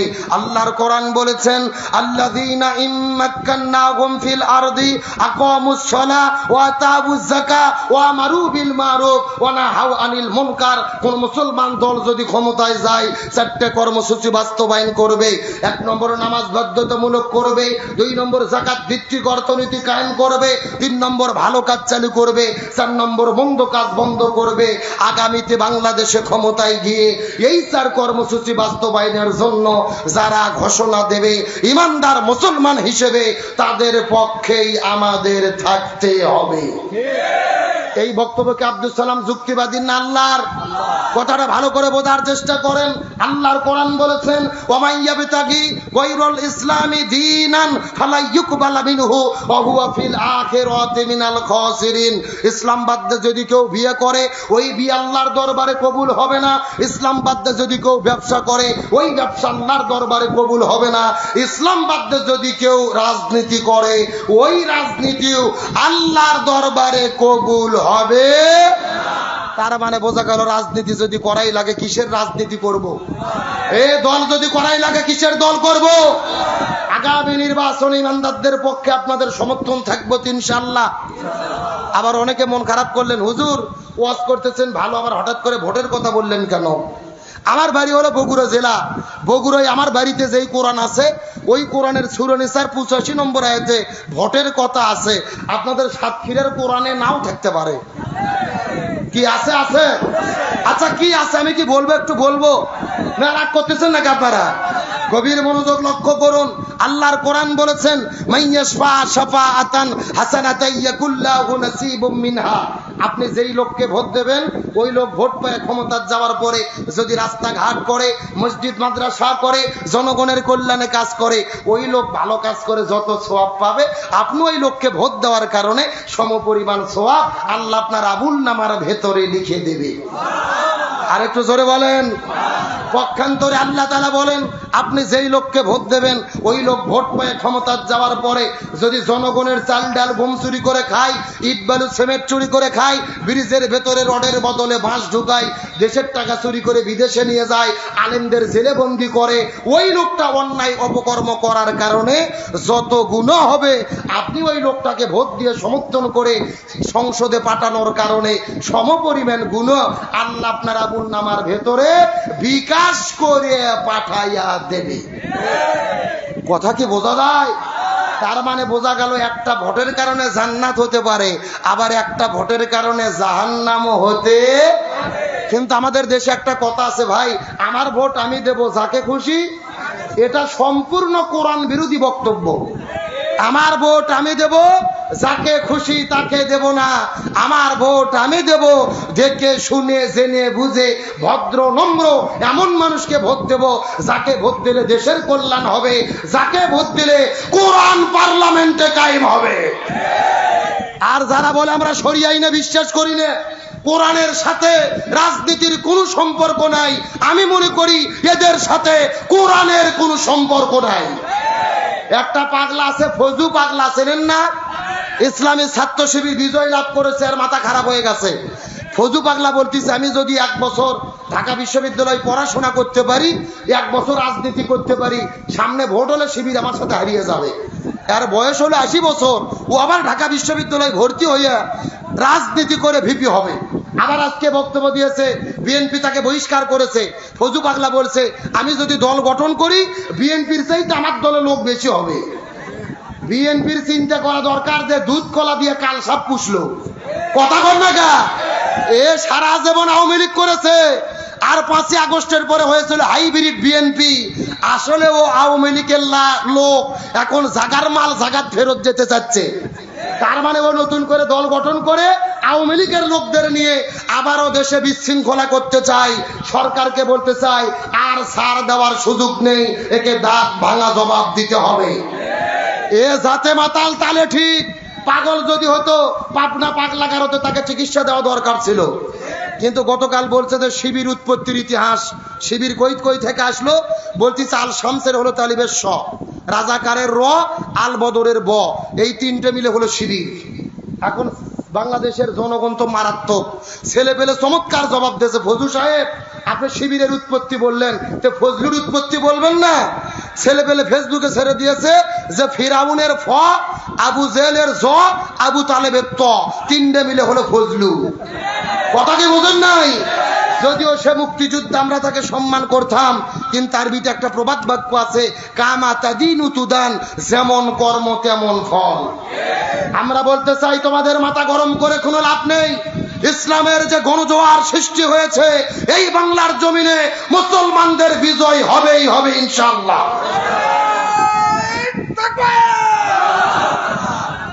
তাহলে চিৎকার করে বলেন দেখি, শান্তির জন্য কি লাগবে? এরা আবার বলতেছে যে বাংলাদেশে শান্তি কায়েম হবে না, রাজনীতির সাথে কোরআনের সম্পর্ক নাই। চিৎকার করে বলেন, সব সমস্যার সমাধান দিতে পারে কি? আরো জোরে বলেন। আমার প্রিয় বন্ধুগণ, মুসলমান ভাইরা গভীর মনোযোগ লক্ষ্য করুন। কোন দিকে তাকাতাকি নাই, কোন দিকে নজর নাই। চুম্বক কিছু কথা আপনাদের মধ্যে বলে বিদায় নিয়ে চলে যাওয়ার চেষ্টা করব। কোরআন যদি না মানি জমিনের মধ্যে শান্তি আসবে না। এই কথা আল্লাহ কত চমৎকার করে কোরআনের মধ্যে বর্ণনা করে বলে দিয়েছেন। আল্লাহ রাব্বুল আলামিনের ঘোষণা, ওয়ামান আরাদা আন যিকরি ফাইন্না লাহু মাঈশাতান দানকা ওয়া নাহশুরুহু ইয়াউমাল কিয়ামাতি আ'মা। সূরা তাহা 16 নম্বর পারা 19 নম্বর পৃষ্ঠার 13 নম্বর লাইন 124 নম্বর আয়াতে কারিমা তাফসীর ইবনে কাসিরের মধ্য থেকে বলতেছি। আল্লাহ রাব্বুল আলামিন বলে, এই জমিনের ভেতরে কোরআন বাদে যারা জীবন পরিচালনা করবে, ব্যক্তি, পরিবার, সমাজ, রাষ্ট্র, রান্নাঘর থেকে শুরু করে সংসদ পর্যন্ত কোরআন বাদে যারা জীবন পরিচালনা করবে আর শান্তি শান্তির জিকির করতে থাকবে, এদের জীবনে আমি আল্লাহ তাআলা কোনো শান্তি রাখবো না, বরং মাঈশাতান দঙ্কা, তাদের জীবনটা শান্তিতে ভরে দেব। আর দুনিয়াতে যারা কোরআন মানবে না, ওই হাসরের ময়দানে তাদের দুই চোখকে কানা করে বন্ধ করে হাসরের ময়দানে উত্তোলন করা হবে। জোরে বলেন নাউজুবিল্লাহ। এই দুনিয়ায় যারা কোরআন মেনে চলবে না, তাদের জীবনে অশান্তি দেবে কে? আর হাসরে তাদের কানা করে অন্ধ করে কে উঠাবে? তাহলে জোরে বলেন দেখি, শান্তির জন্য কি লাগবে? এই জন্য আল্লাহ বলেন, ফামান তাবিয়া হুদায়া ফালা খাউফুন আলাইহিম ওয়ালা হুম ইয়াহজানুন। লক্ষ্য করেন, এই যেখানে আপনারা লিখে দিয়েছেন আব্দুল সালাম যুক্তিবাদী। আমি যুক্তিতে কিছু কথা আপনাদেরকে বুঝাই। মনে করেন বাংলাদেশের ঢাকা শহরে বিশাল বড় একটা পানির ট্যাঙ্কি আছে। যারা বলেন কিসের ট্যাঙ্কি? ওই ট্যাঙ্কির মধ্যে থেকে পাইপ দিয়ে দিয়ে বাংলাদেশের 64টা জেলায় পানি সাপ্লাই দেওয়া হয়। কিন্তু ঢাকা শহরে যে পানির ট্যাঙ্কি আছে, ওই ট্যাঙ্কির ভেতরে একটা মরা বিড়াল মরিয়ে পৌঁছে গন্ধ উঠে আছে। আমার কথা বোঝা যায়? এখন একটা পাইপ আস্তে আস্তে আস্তে আস্তে আপনাদের সাতক্ষীরা শহরেও এসেছে।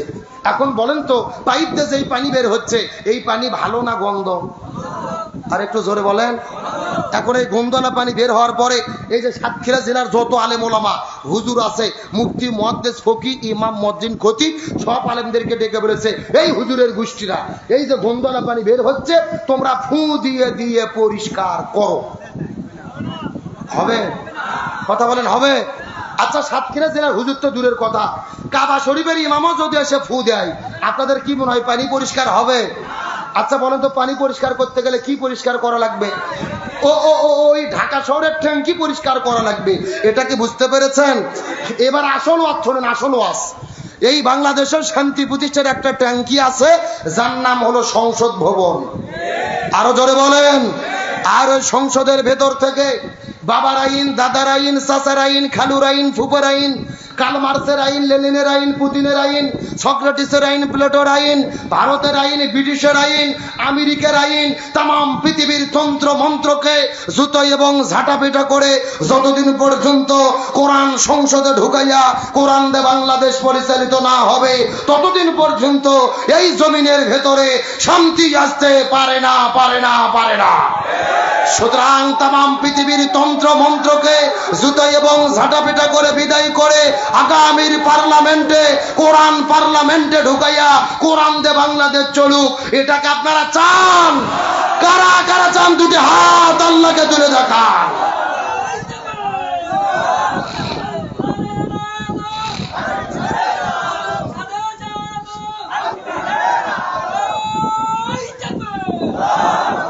এই চাচার তাকবীর দেওয়ার তাল ঠিক নাই। ও আগে স্লোগান দিয়ে বসে, জায়গা মতো দেওয়া পারে না। দেখি ধারে থেকে একটা স্লোগান ভালোভাবে জানতো দেখি। মিসাই মাইক না মশাল্লেন না।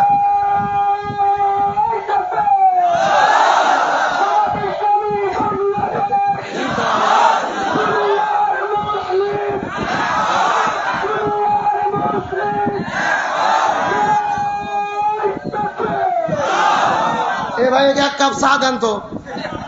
ও যতক্ষণ ঠিক আছে আলোচনা ততক্ষণ চলবে।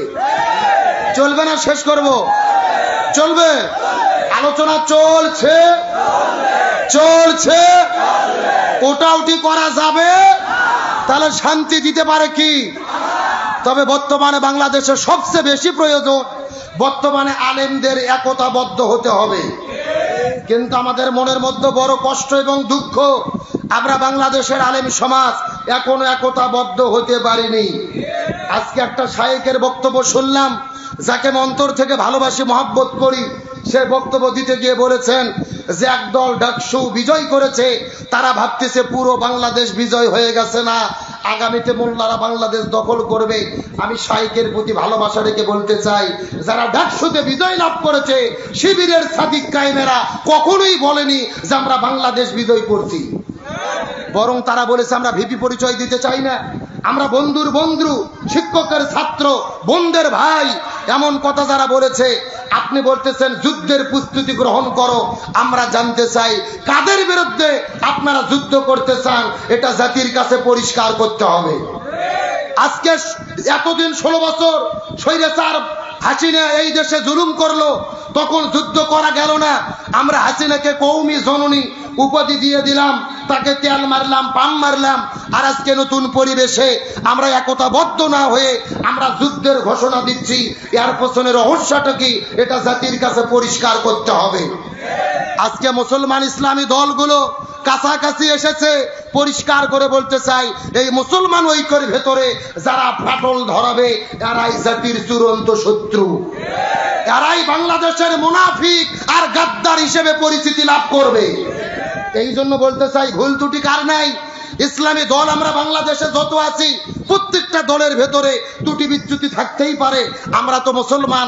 আপনাদের প্রশ্ন করতে চাই, একটা গিলাসের মধ্যে যদি দুধ থাকে, ওই দুধের মধ্যে যদি একটা পোকা বা মশা বা মাছি পড়ে, আপনাকে দুধ ফেলে দেবেন নাকি মশা মাছি ফেলে দেবেন? মশা মাছি ফেলে দিয়ে যেরকম দুধ খান, একই রকম আমাদের কাজ হলো প্রত্যেকটা দলের মধ্যে ভুল ত্রুটি আছে, ওই ভুল ত্রুটিকে ক্ষমা করে দিয়ে কাছে টেনে আমাদের একতাবদ্ধ হতে হবে। আমরা বলতে চাই, বাংলাদেশে যে প্রেক্ষাপট তৈরি হয়েছে, সব ইসলামী দলগুলো আমরা যদি একতাবদ্ধ হতে পারি, এই বাংলার জমিনে আর কোন জালেম মাথা চাড়াতে উঠতে পারবে না। সুতরাং আলেমদের ঐক্যবদ্ধ হওয়া জরুরি। চিৎকার করে বলে, শান্তির জন্য কি লাগবে? আবার বন্ধুগণ, মুসলমান ভাইরা গভীর মনোযোগ লক্ষ্য করুন। আমি বলতে চাচ্ছিলাম, নবীজির জীবনকে অনুসরণ করাটাকে আল্লাহ তাআলা ফরজ করে দিয়েছে। এর পেছনে কারণ হলো 3টা। প্রথম নম্বর কারণ হলো আল্লাহ নবীজির জীবনে দিয়েছে শ্রেষ্ঠ আদর্শ। নবীজির জীবনের মধ্যে 2 নম্বর আল্লাহ তাআলা কি গুণ দিয়েছেন, এই সম্পর্কে আল্লাহ তাআলা পবিত্র কোরআনুল কারীমের মধ্যে কত চমৎকার করে বলেন, ও ইন্নাকা লাআলা খুলুকিন আযীম। সূরা কলম 29 নম্বর পারা 3 নম্বর পৃষ্ঠার 12 নম্বর লাইন 4 নম্বর আয়াতে কারিমা। তাফসীর ইবনে কাসিরের মধ্য থেকে বলতেছি, আল্লাহ তাআলা ডাকতে বলে, পৃথিবীর মানুষেরা, নবীর জীবনকে তোমাদের অনুসরণ করাটা আমি আল্লাহ ফরজ করে দিয়েছি। এর পিছনে 3টা কারণ। প্রথম নম্বর কারণ, নবীর জীবনে রয়েছে শ্রেষ্ঠ আদর্শ। আর 2 নম্বর কারণ হলো, আমি নবীর জীবনের মধ্যে দান করেছি শ্রেষ্ঠ চরিত্র। এই দুনিয়ার মধ্যে যত নবীরা চলে এসেছেন, আল্লাহ তাআলা কারো চরিত্রের সার্টিফিকেট দেয় নাই, কিন্তু আমার আল্লাহ তাআলা নবীদের চরিত্রের সার্টিফিকেটটা দিয়ে দেবে। আম্মা জান মায়েশা সিদ্দিকার কাছে কয়েকজন সাহাবী যাওয়ার পরে জিজ্ঞেস করে বলেন, আম্মা জান মায়েশা সিদ্দিকা, আপনি একটু দয়া করে বলেন তো দেখি নবীজির চরিত্রটা কেমন ছিল, জানতে চাই। আম্মা জান মায়েশা সিদ্দিকা বলে, নবীর সাহাবীরা, তোমরা কি কোরআন পড়ো নাই?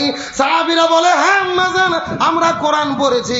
এমন সময় আম্মা জান ডাক দিয়ে বলে, তাহলে ভালোভাবে জেনে নাও, পবিত্র কোরআন ছিল যেমন, আমার নবীজির চরিত্রটা ছিল তেমন। আল্লাহ তাআলা নবীজির জীবনটাকে অনুসরণ করা ফরজ করে দিয়েছেন। 1 নম্বর কারণ হলেন শ্রেষ্ঠ আদর্শ, 2 নম্বর শ্রেষ্ঠ চরিত্র। তার মানে বোঝা গেল, আল্লাহ তাআলা কোরআনের মধ্যে যেই বক্তব্য দিয়েছে, পবিত্র কোরআন ছিল যা, আর আমার নবীজির প্র্যাকটিক্যাল লাইফ ছিল তা। নবীজির জীবনটাকে আল্লাহ অনুসরণ করা ফরজ করে দিয়েছেন। এর পেছনে 3 নম্বর কারণটাকে এই সম্পর্কে আল্লাহ তাআলা বলেন, ওয়া মা আরসালনাকা ইল্লা রাহমাতাল লিল আলামিন। সূরা আম্বিয়া 17 নম্বর পারা 13 নম্বর পৃষ্ঠার 6 নম্বর লাইন 107 নম্বর আয়াতে কারিমা তাফসিরে ফি জিলালিল কোরআন আল্লামা সাইয়্যিদ কুতুব রাহমাতুল্লাহ আলাইহি বর্ণনা করে বলেন আল্লাহ রাব্বুল আলামিন ঘোষণা করে পৃথিবীর মানুষেরা আসমান জমিন গ্রহ পর্বত নক্ষত্র জ্যোতিষ্ক মণ্ডলী আমি আল্লাহ তাআলা এই দুনিয়ায় যা কিছু দেখতে পারো আর যা কিছু দেখতে পারো না আমি আল্লাহ তাআলা যতগুলো জগৎ সৃষ্টি করেছি প্রত্যেকটা জগতের ভেতরে আমি আল্লাহ আমার নবীজিকে রহমত স্বরূপ প্রেরণ করেছি। জোরে বলেন না সুবহানাল্লাহ। এখন আসেন আলোচনার মেইন পয়েন্টে। আল্লাহ তাআলা নবীকে জমিনে কেন প্রেরণ করলেন? নবীকে নবী হিসেবে প্রেরণের উদ্দেশ্যটা কি ছিল? রাসূলের জীবনের মূল মিশন এবং ভিশনটা কি ছিল? এই সম্পর্কে আল্লাহ তাআলা কোরআনের 3 জায়গার ভেতরে একই ধরনের বক্তব্য দিয়েছেন। সূরা তাওবার 33 নম্বর আয়াত, সূরা আল ফাতর 28 নম্বর আয়াত, সূরা সফের 9 নম্বর আয়াত। আল্লাহর কোরআন বলেছেন ওয়াল্লাযী আরসালা রাসূলাহু বিল হুদা ওয়া দীনিল হাক্কি লিইয়ুযহিরাহু আলা দ্বীনি কুল্লিহি ওয়ালাউ কারিহাল মুশরিকুন। আল্লাহ তাআলা ডাকতে বলে হে রাসূল এই দুনিয়ার মধ্যে আমি আপনাকে প্রেরণ করেছি শুধুমাত্র নামাজ রোজা হজ যাকাত আর জিকির তাসবিহ ওয়ালা তাতাফাররাকু ফি। আল্লাহ বলে গভীর মনোযোগ ভালো করে বোঝার চেষ্টা করো। এই জমিনের ভেতরে হযরতে মূসা ঈসা ইব্রাহিম আলাইহিস সালাম আমি যত নবী রাসূল প্রেরণ করেছি সব নবী রাসূলের দায়িত্ব ছিল তারা যেন জমিনে দিন কায়েম করে। কয়দিন? 16 দিন রোজা রাখার পরে 17ই রমজান সকালবেলা নবীজি রোজা ভেঙে ফেললেন, খেজুর খাইলেন, পানি খাইলেন, সাহাবীদেরকে বললেন তোমরাও রোজা ভেঙে ফেলো। সাহাবীরা বলতেছেন ইয়া রাসূলুল্লাহ আপনি না কয়দিন আগে আলোচনা করেছেন একটা রোজার এত দাম, ইচ্ছা করে যদি আবু জেহেলের মোকাবেলা করতে হবে। আল্লাহু আকবার বলেন। তার মানে বোঝা গেল রোজা রাখা ইবাদত, তবে রোজার চাইতেও দামি ইবাদত হলো এই জমিনের ভেতরে কোরআন বিজয়ের। ঘরে যাওয়ার পরে প্রেম ভালোবাসা মহব্বত করতেছিলেন, স্বামী স্ত্রীর মধ্যে প্রেম ভালোবাসা মহব্বত চলে, ফুলসজ্জা রাত পার করতেছিলেন। এমন সময় গভীর রজনীতে মদিনার গলি থেকে কে যেন চিৎকার করে ডেকে বলে কুতিলা মুহাম্মদ, কুতিলা মুহাম্মদ। আল্লাহর কাছে কেমন করে জবাব দেব?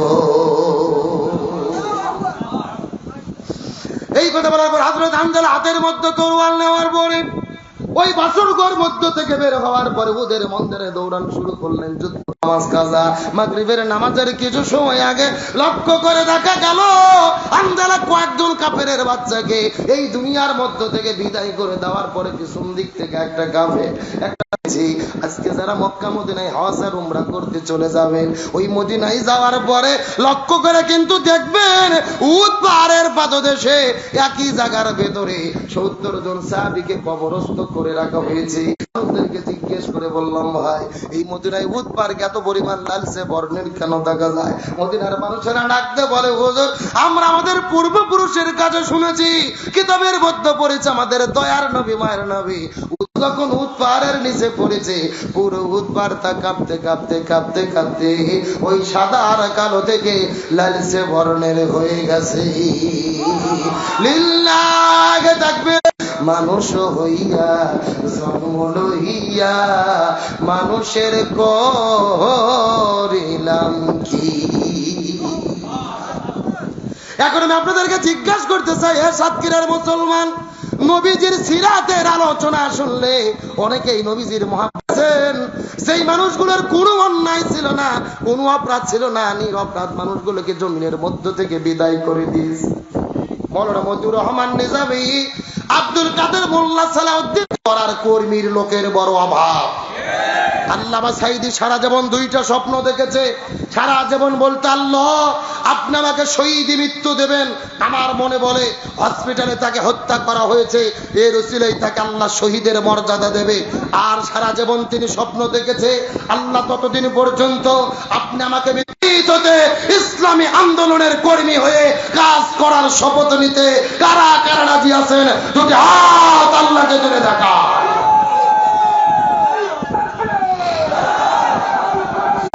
আমার প্রিয় বন্ধুগণ মুসলমান ভাইরা গভীর মনোযোগ লক্ষ্য করুন। আর আমি দীর্ঘ করব না, চুম্বক কিছু কথা বলার পর আপনাদের মধ্য থেকে দোয়া নিয়ে বিদায় নিয়ে চলে যেতে চাই। নবীজি ওদের বান্দরে কান্না করা শুরু করে দিলেন। নবী, আপনি কি আমাকে চিনতে পেরেছেন? আমি তো সেই মেয়ে গতকালকে সন্ধ্যার দিকে আপনি হানজালার সঙ্গে যেই মেয়েটিকে বিবাহ করে দিয়েছিলেন। ইয়া রাসূলুল্লাহ, আপনার কি মনে পড়ে গতকালকে সন্ধ্যার দিকে আপনার সাহাবী হানজালার সঙ্গে যেই মেয়েটিকে বিবাহ করে দিয়েছিলেন আমাকে? আমার কান্না করার কারণ হলো আমার স্বামীর ফরজ গোসল বাকি আছে, আপনি একটু আমার স্বামীর জন্য গোসলের ব্যবস্থাটা করে দেবে। লিল্লাহি তাকবীর। ইমানের কত সত্যি কথাটা বোঝার চেষ্টা করেন। ইয়া রাসূলুল্লাহ, আমার স্বামী বিদায় নিয়ে চলে গেছে, এই জন্য আমি কোনো কান্না করি না, কিন্তু আমার স্বামীর ফরজ গোসল বাকি আছে, আপনি একটু আমার স্বামীর জন্য গোসলের ব্যবস্থাটা করে দেবেন। তার কারণ হলো ইসলামী শরীয়তের বিধান হলো আল্লাহর জমিন আল্লাহর থেকে যারা শাহাদাত বরণ করবে এদেরকে নতুন করে গোসল দেওয়ার দরকার নাই, নতুন করে কাপড়ের কাপড় পরানোর দরকার নাই, রক্ত মাখা জামা নিয়ে কবরের মধ্যে দাফন করে দেবেন। এই মানুষগুলো হাসরের ময়দানে ওই রক্ত মাখা জামা নিয়ে খোঁজাখুঁজি করো তো হানজালার লাশটা কোথায়, তাকে সুন্দর করে গোসল করে দাফন করা তো। সাহাবীরা পুরো মদিনার ভেতরে হানজালাকে খোঁজাখুঁজি করেছে, তারপর হানজালার লাশটা খুঁজে পাবে, তবে ওটাউটি করা যাবে। তাহলে শান্তির জন্য কি লাগবে? আর সাহাবী হানজালার কি গোসল বাকি? আরো জোরে বলেন। আমার প্রিয় বন্ধুগণ, মুসলমান ভাইরা গভীর মনোযোগ লক্ষ্য করুন। এই জমিনের মধ্যে যদি কোরআনের শাসন না থাকে এর মধ্যে একটাও হতে পারে না। সেই মৌলানা আমিনুল ইসলাম নোমানী এই একটা মাত্র সন্তানের জন্য বিবাহ করার পরে দীর্ঘদিন ধরে আল্লাহ তাআলা স্ত্রীর গর্ভের মধ্যে সন্তান দেয় না, রোজা রেখেছেন আল্লাহর কাছে, সে সন্তানটা আল্লাহর কাছ থেকে ভিক্ষা নিয়েছেন। এমনকি রোজা রাখতে রাখতে সন্তান যখন আল্লাহ তাআলা দান করেছে, ওই সন্তান দুনিয়াতে আসার পরে তিনি সন্তানের জন্য নফল নামাজ পড়েছেন, যেই সন্তানের জন্য রোজা রাখলেন, যেই সন্তানের জন্য নফল নামাজ আদায় করলেন, ওই সন্তান বড় হওয়ার পরে ওই সন্তানই বাবাকে জমিনের মধ্য থেকে বিদায় করে দিল। এর পেছনে কারণটা কি? সন্তানটা মোবাইলের মধ্যে আসক্ত হয়ে গেছে, মোবাইলে গেম খেলে, অশ্লীল ভিডিও দেখে, বাবা সন্তানকে শাসন করেছে, প্রহার করেছে। কে ডাকে? সন্তান বাইর থেকে ডাকতে বলে আপনার সন্তান রেদওয়ান, এই বলে ঘরের দরজা খোলার সাথে সাথে হাতের মধ্যে চাকু নিয়ে এমন ভাবে বাবার এমন জায়গায় আঘাত করেছে, একটা আঘাত করার সঙ্গে সঙ্গে দুনিয়া থেকে বাবা বিদায় নিয়ে চলে গেল। বাবা যেই সন্তানের জন্য জীবন যৌবন শেষ করে দেয়, নিজে না খেয়ে সন্তানকে খাওয়ায়, ঈদের দিনে নিজে নতুন জামা না পরে সন্তানকে জামা নিয়ে দেয়, নিজে ছিঁড়া জুতো পরে ঈদগাহে যায়, সন্তানকে নতুন জুতো কিনে দেয়, ওইটা হত্যা করেছে। এর ব্যাপারে ব্যবস্থা গ্রহণ করেন। একটা সন্তানের দ্বারা আজকে তামাম পৃথিবীর সন্তানেরা লজ্জিত।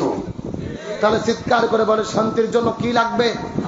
আর সাহাবী হানজালার কি গোসল বাকি? করে পানি পড়া শুরু হলো, নবীর টেনশন তারও বেড়ে গেল। আকাশের মধ্যে মেঘ নেই, কোথায় থেকে বৃষ্টি পড়ে। আবারও নবী সিজদায় গিয়ে হাউমাউ করে করে করে করে কান্না করা শুরু করলেন। কিছুক্ষণ পরে আল্লাহর পক্ষ থেকে জিবরাইল আসার পরে বলে, ইয়া রাসূলুল্লাহ, মনের মধ্যে টেনশন নেবেন না, রাগ করবেন না, পেরেশানি হবেন না, আপনার সাহাবী হানজালার জন্য ওই জান্নাতি ফেরেশতা পাঠায়া হাউজে কাউসার জমজমের পানি দিয়ে হানজালার গোসলের ব্যবস্থাটা করে দিয়েছে। লিল্লাহি তাকবীর। ফরজ নামাজ কাজা করেছি, কিন্তু দিন কায়েমের আন্দোলন করে জীবন দেওয়ার কারণে আল্লাহ তার উপরে রাজি খুশি হয়ে গেল। জান্নাতে ফেরেশতা দিয়ে হাউজে কাউসার জমজমের পানিতে গোসলের ব্যবস্থাটা করে দিল রে। আরো জোরে বলেন। নামাজের চেয়ে, হজের চেয়ে, যাকাতের চেয়ে, জিকিরের চেয়ে আল্লাহর কাছে সবচাইতে প্রিয় এই জমিনে কোরআন বিজয়ের আন্দোলন করা। উঠে যাচ্ছে এরা কারা? না না না, লক্ষণ তো ভালো না। আপনারা যদি অনুমতি দেন আর 5 মিনিট কথা বলবো, না হলে শেষ করে দেব, আলোচনা চলবে। তাহলে আমি চাচ্ছি যে যারা দাঁড়িয়ে আছে এরা কারা? করেন শুধু নবীকে ভালোবাসা নয়, নবীকে অনুসরণ করতে হবে, সেই নবীকে আল্লাহ তাআলা রহমত স্বরূপ জমিনের মধ্যে প্রেরণ করে দিয়েছেন। এই গভীর মনোযোগ শেষ কথাটা বোঝার চেষ্টা করেন। আল্লাহ জমিনের মধ্যে নবীকে যখন সৃষ্টি করলেন, নবীর অস্তিত্ব যখন মায়ের গর্ভের মধ্যে এলাকার মানুষেরা বড় আশ্চর্য হয়ে গেল। মদিনায় সেই সময় রীতিনীতি ছিল, যেই মহিলার স্বামী মারা যাবে সেই সুগন্ধি ব্যবহার করতে পারবে না। আজকে বাংলাদেশের রীতি আছে, হিন্দুদের সংস্কৃতি। স্বামী মামলা করলো, আপনার পুত্র বধূর কি হলো?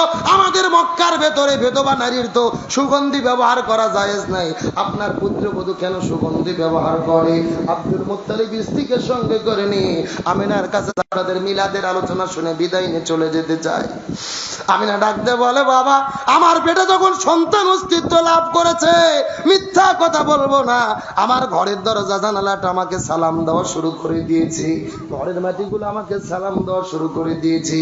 আমার সন্তান যখন গর্ভের মধ্যে অস্তিত্ব লাভ হয়ে গেল, নম্বর হলেন উম্মে ঈসা, ঈসা আলাইহিস সালামের মা মারিয়াম আলাইহিস সালাম, আর 3 নম্বর হলেন উক্তে মুসা, মুসার বোন উম্মে কুলসুম। এই 3 জন মহিয়সী নারী ওই জান্নাতের মধ্য থেকে একটা মালা আনার পরে আমার গলার মধ্যে পরাই দিয়ে ডাকতে বলে, আমিনা তুই বড়ই শুভ।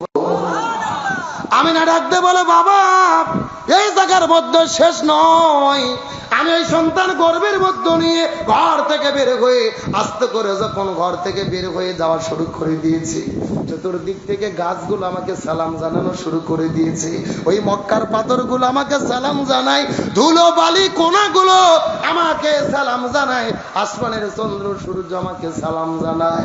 এই জায়গার মধ্যে শেষ নয় বাবা, সত্য করে বলবো, আমি পানি নেওয়ার জন্য ওই কূপের কাছে গেছে, ভেতরের পানিগুলো নিজের থেকেই আমার কাছে উঠে চলে এসেছে।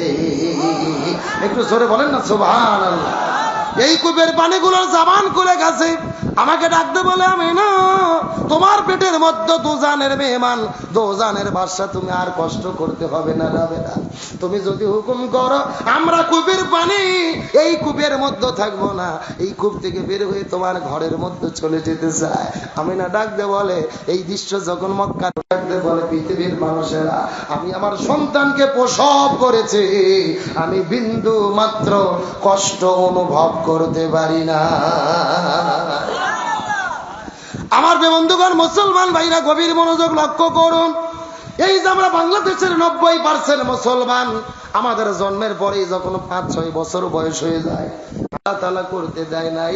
আমার নবীজিকে আল্লাহ তাআলা এত ভালোবেসেছে, এই দুনিয়াতে সন্তান আসার পরে প্রত্যেকটা সন্তানের সাথে মায়ের একটা নারের সম্পর্ক থাকে, ওই নারটা কেটে দিতে হয়, ওই নারের মাধ্যমেই কিন্তু সংযোগ ছিল না। আমি না ডাকতে বলে, এই জায়গার মধ্যে শেষ নয় পৃথিবীর মানুষেরা, আমার নবী যখন দুনিয়ার মধ্যে আগমন করলেন, সেই সময়টা ছিল সুবহি সাদিকের সময়, অর্থাৎ দিনেও ছিল না, রাতেও ছিল না। আল্লাহ প্রথম সিদ্ধান্ত নিলেন, নবীজিকে দিন এবং রাতের মধ্যবর্তী সময়ে সুবহি সাদিকের সময় আল্লাহ নবীজিকে দুনিয়ায় প্রেরণ করেছে। আমি না ডাকতে বলে, আমার সন্তান যখন দুনিয়ায় আগমন করলেন, ফজর নামাজের সময়, এমন সময় কিন্তু দেখবেন হালকা হালকা অন্ধকার থাকে, হালকা হালকা ফর্সা থাকে, কিন্তু ঘরের মধ্যে কিন্তু ঘর অন্ধকার থাকে। আমি না ডাকতে বলে, আমার সন্তান দুনিয়ার ভেতরে আগমন করলেন, সন্তান যখন জন্ম নিয়ে দুনিয়ার মধ্যে আগমন করলো রে, আমার সন্তান আগমন করার সাথে সাথে এমন একটা আলো বের হলো, যেই আলো দিয়ে পুরো ঘরটা উষ্ণায় আলোয় আলোকিত হয়ে গেল। এই জায়গার মধ্যে শেষ নয়, আমার ঘরের মধ্য থেকে আলোটা ছড়িয়ে পড়লো, আর আমি মক্কায় আমার ঘরের মধ্য থেকে ওই পারস্য সিরিয়ার ভেতরে ওই বড় বড় প্রাসাদগুলো মক্কা থেকে দেখতে পারতেছিলাম। লিল্লাহি তাকবীর। আমার নবীজি দুনিয়ার মধ্যে আগমন করলেন, নবীজিকে আল্লাহ কেমন রহমত স্বরূপ প্রেরণ করেছে। প্রথমেই বলেছিলাম, নবীজির মিলাদের আলোচনা শুনলে নবীজির প্রতি আমাদের ভালোবাসা মহব্বত জেগে যায়, আর সিরাতের আলোচনা শুনলে আমাদের জীবনের করণীয় বের হয়ে যায়। আমি আর কয়টা মিনিট কথা বলবো, ভালো করে বোঝার চেষ্টা করেন। নবীজির চাচার নাম ছিল আবু তালিব। আবু তালিব বলে, ভাতিজারে, তুমি এই জমিনের মধ্যে আগমন করার পরে সকালবেলা তোমাকে কোলের মধ্যে নিয়ে আমি ঘর থেকে বের হয়েছিলাম, যেন সূর্যের আলোটা তোমার শরীরের মধ্যে পড়ে, ডাক্তারেরা পরামর্শ দেয় ছোট ছোট বাচ্চাদেরকে সকালবেলা রোদটা শরীরে লাগানোর জন্য ভিটামিন ডির পূর্ণতা পূর্ণ হবে। কিন্তু আমি তোমাকে নিয়ে যখন সকালবেলা ঘর থেকে বের হয়েছি, ওই সূর্যের আলোটা তোমার শরীরে পড়তে দিতে পারি নাই। আকাশ থেকে মেঘমালা এসে ওই সূর্যের নিচে তোমার কাছে ছায়া দেওয়া শুরু করে দিল। আমি সূর্যের আলোটা তোমার শরীরে পড়তে দিলাম না। একদিন গভীর রজনীতে লক্ষ্য করে দেখি চাঁদ যখন আকাশের মধ্যে বের হয়েছে, তুমি কান্না শুরু করে দিয়েছিলে খেলা করার জন্য, কিন্তু তোমার কান্না আমি কখনোই বন্ধ করতে পারতেছিলাম না। হঠাৎ করে লক্ষ্য করে দেখি আকাশের মধ্য থেকে ওই চাঁদটা বের হয়ে আস্তে করে নামা শুরু করলি। নামতে নামতে নামতে নামতে তোমার কাছে চলে এসেছিল। আমার মনে বড় ভয় হচ্ছিল এই চাঁদটা মনে হয় তোমার শরীরে পড়ে যাবে। কিছুক্ষণ পরে দেখলাম তোমার কান্না বন্ধ হয়ে গেল, আর চাঁদ আর তুমি খেলা করা শুরু করে দিলে। এমন সময় রাসূল ডাক দিয়ে বলে, চাচা আপনি কি জানেন ওই সময় চাঁদ আমাকে কি বলেছিল? আবু তালিব ডাক দিয়ে বলে, ভাতিজা চাঁদ তোমাকে কি বলেছিল জানি না। রাসূল বলে, চাচা ভালোভাবে জেনে নেন, ওই সময় চাঁদ আমাকে ডেকে বলেছিল, মুহাম্মদ চাচা আপনি আল্লাহর পয়গম্বর, এই দুনিয়ার ভেতরে আপনার বাবা দুনিয়া থেকে বিদায় নিয়ে চলে গেছে, এই জন্য আপনার সঙ্গে খেলাধুলা করার কেউ নাই, এটা কখনোই ভাববেন না। আপনি যদি ইশারা দেন আকাশের চাঁদ, আমি সারা রাত আল্লাহ আপনার সঙ্গে খেলা করতে যাই। লিল্লাহি তাকবীর। ওয়া মা আরসালনাকা ইল্লা রাহমাতান লিল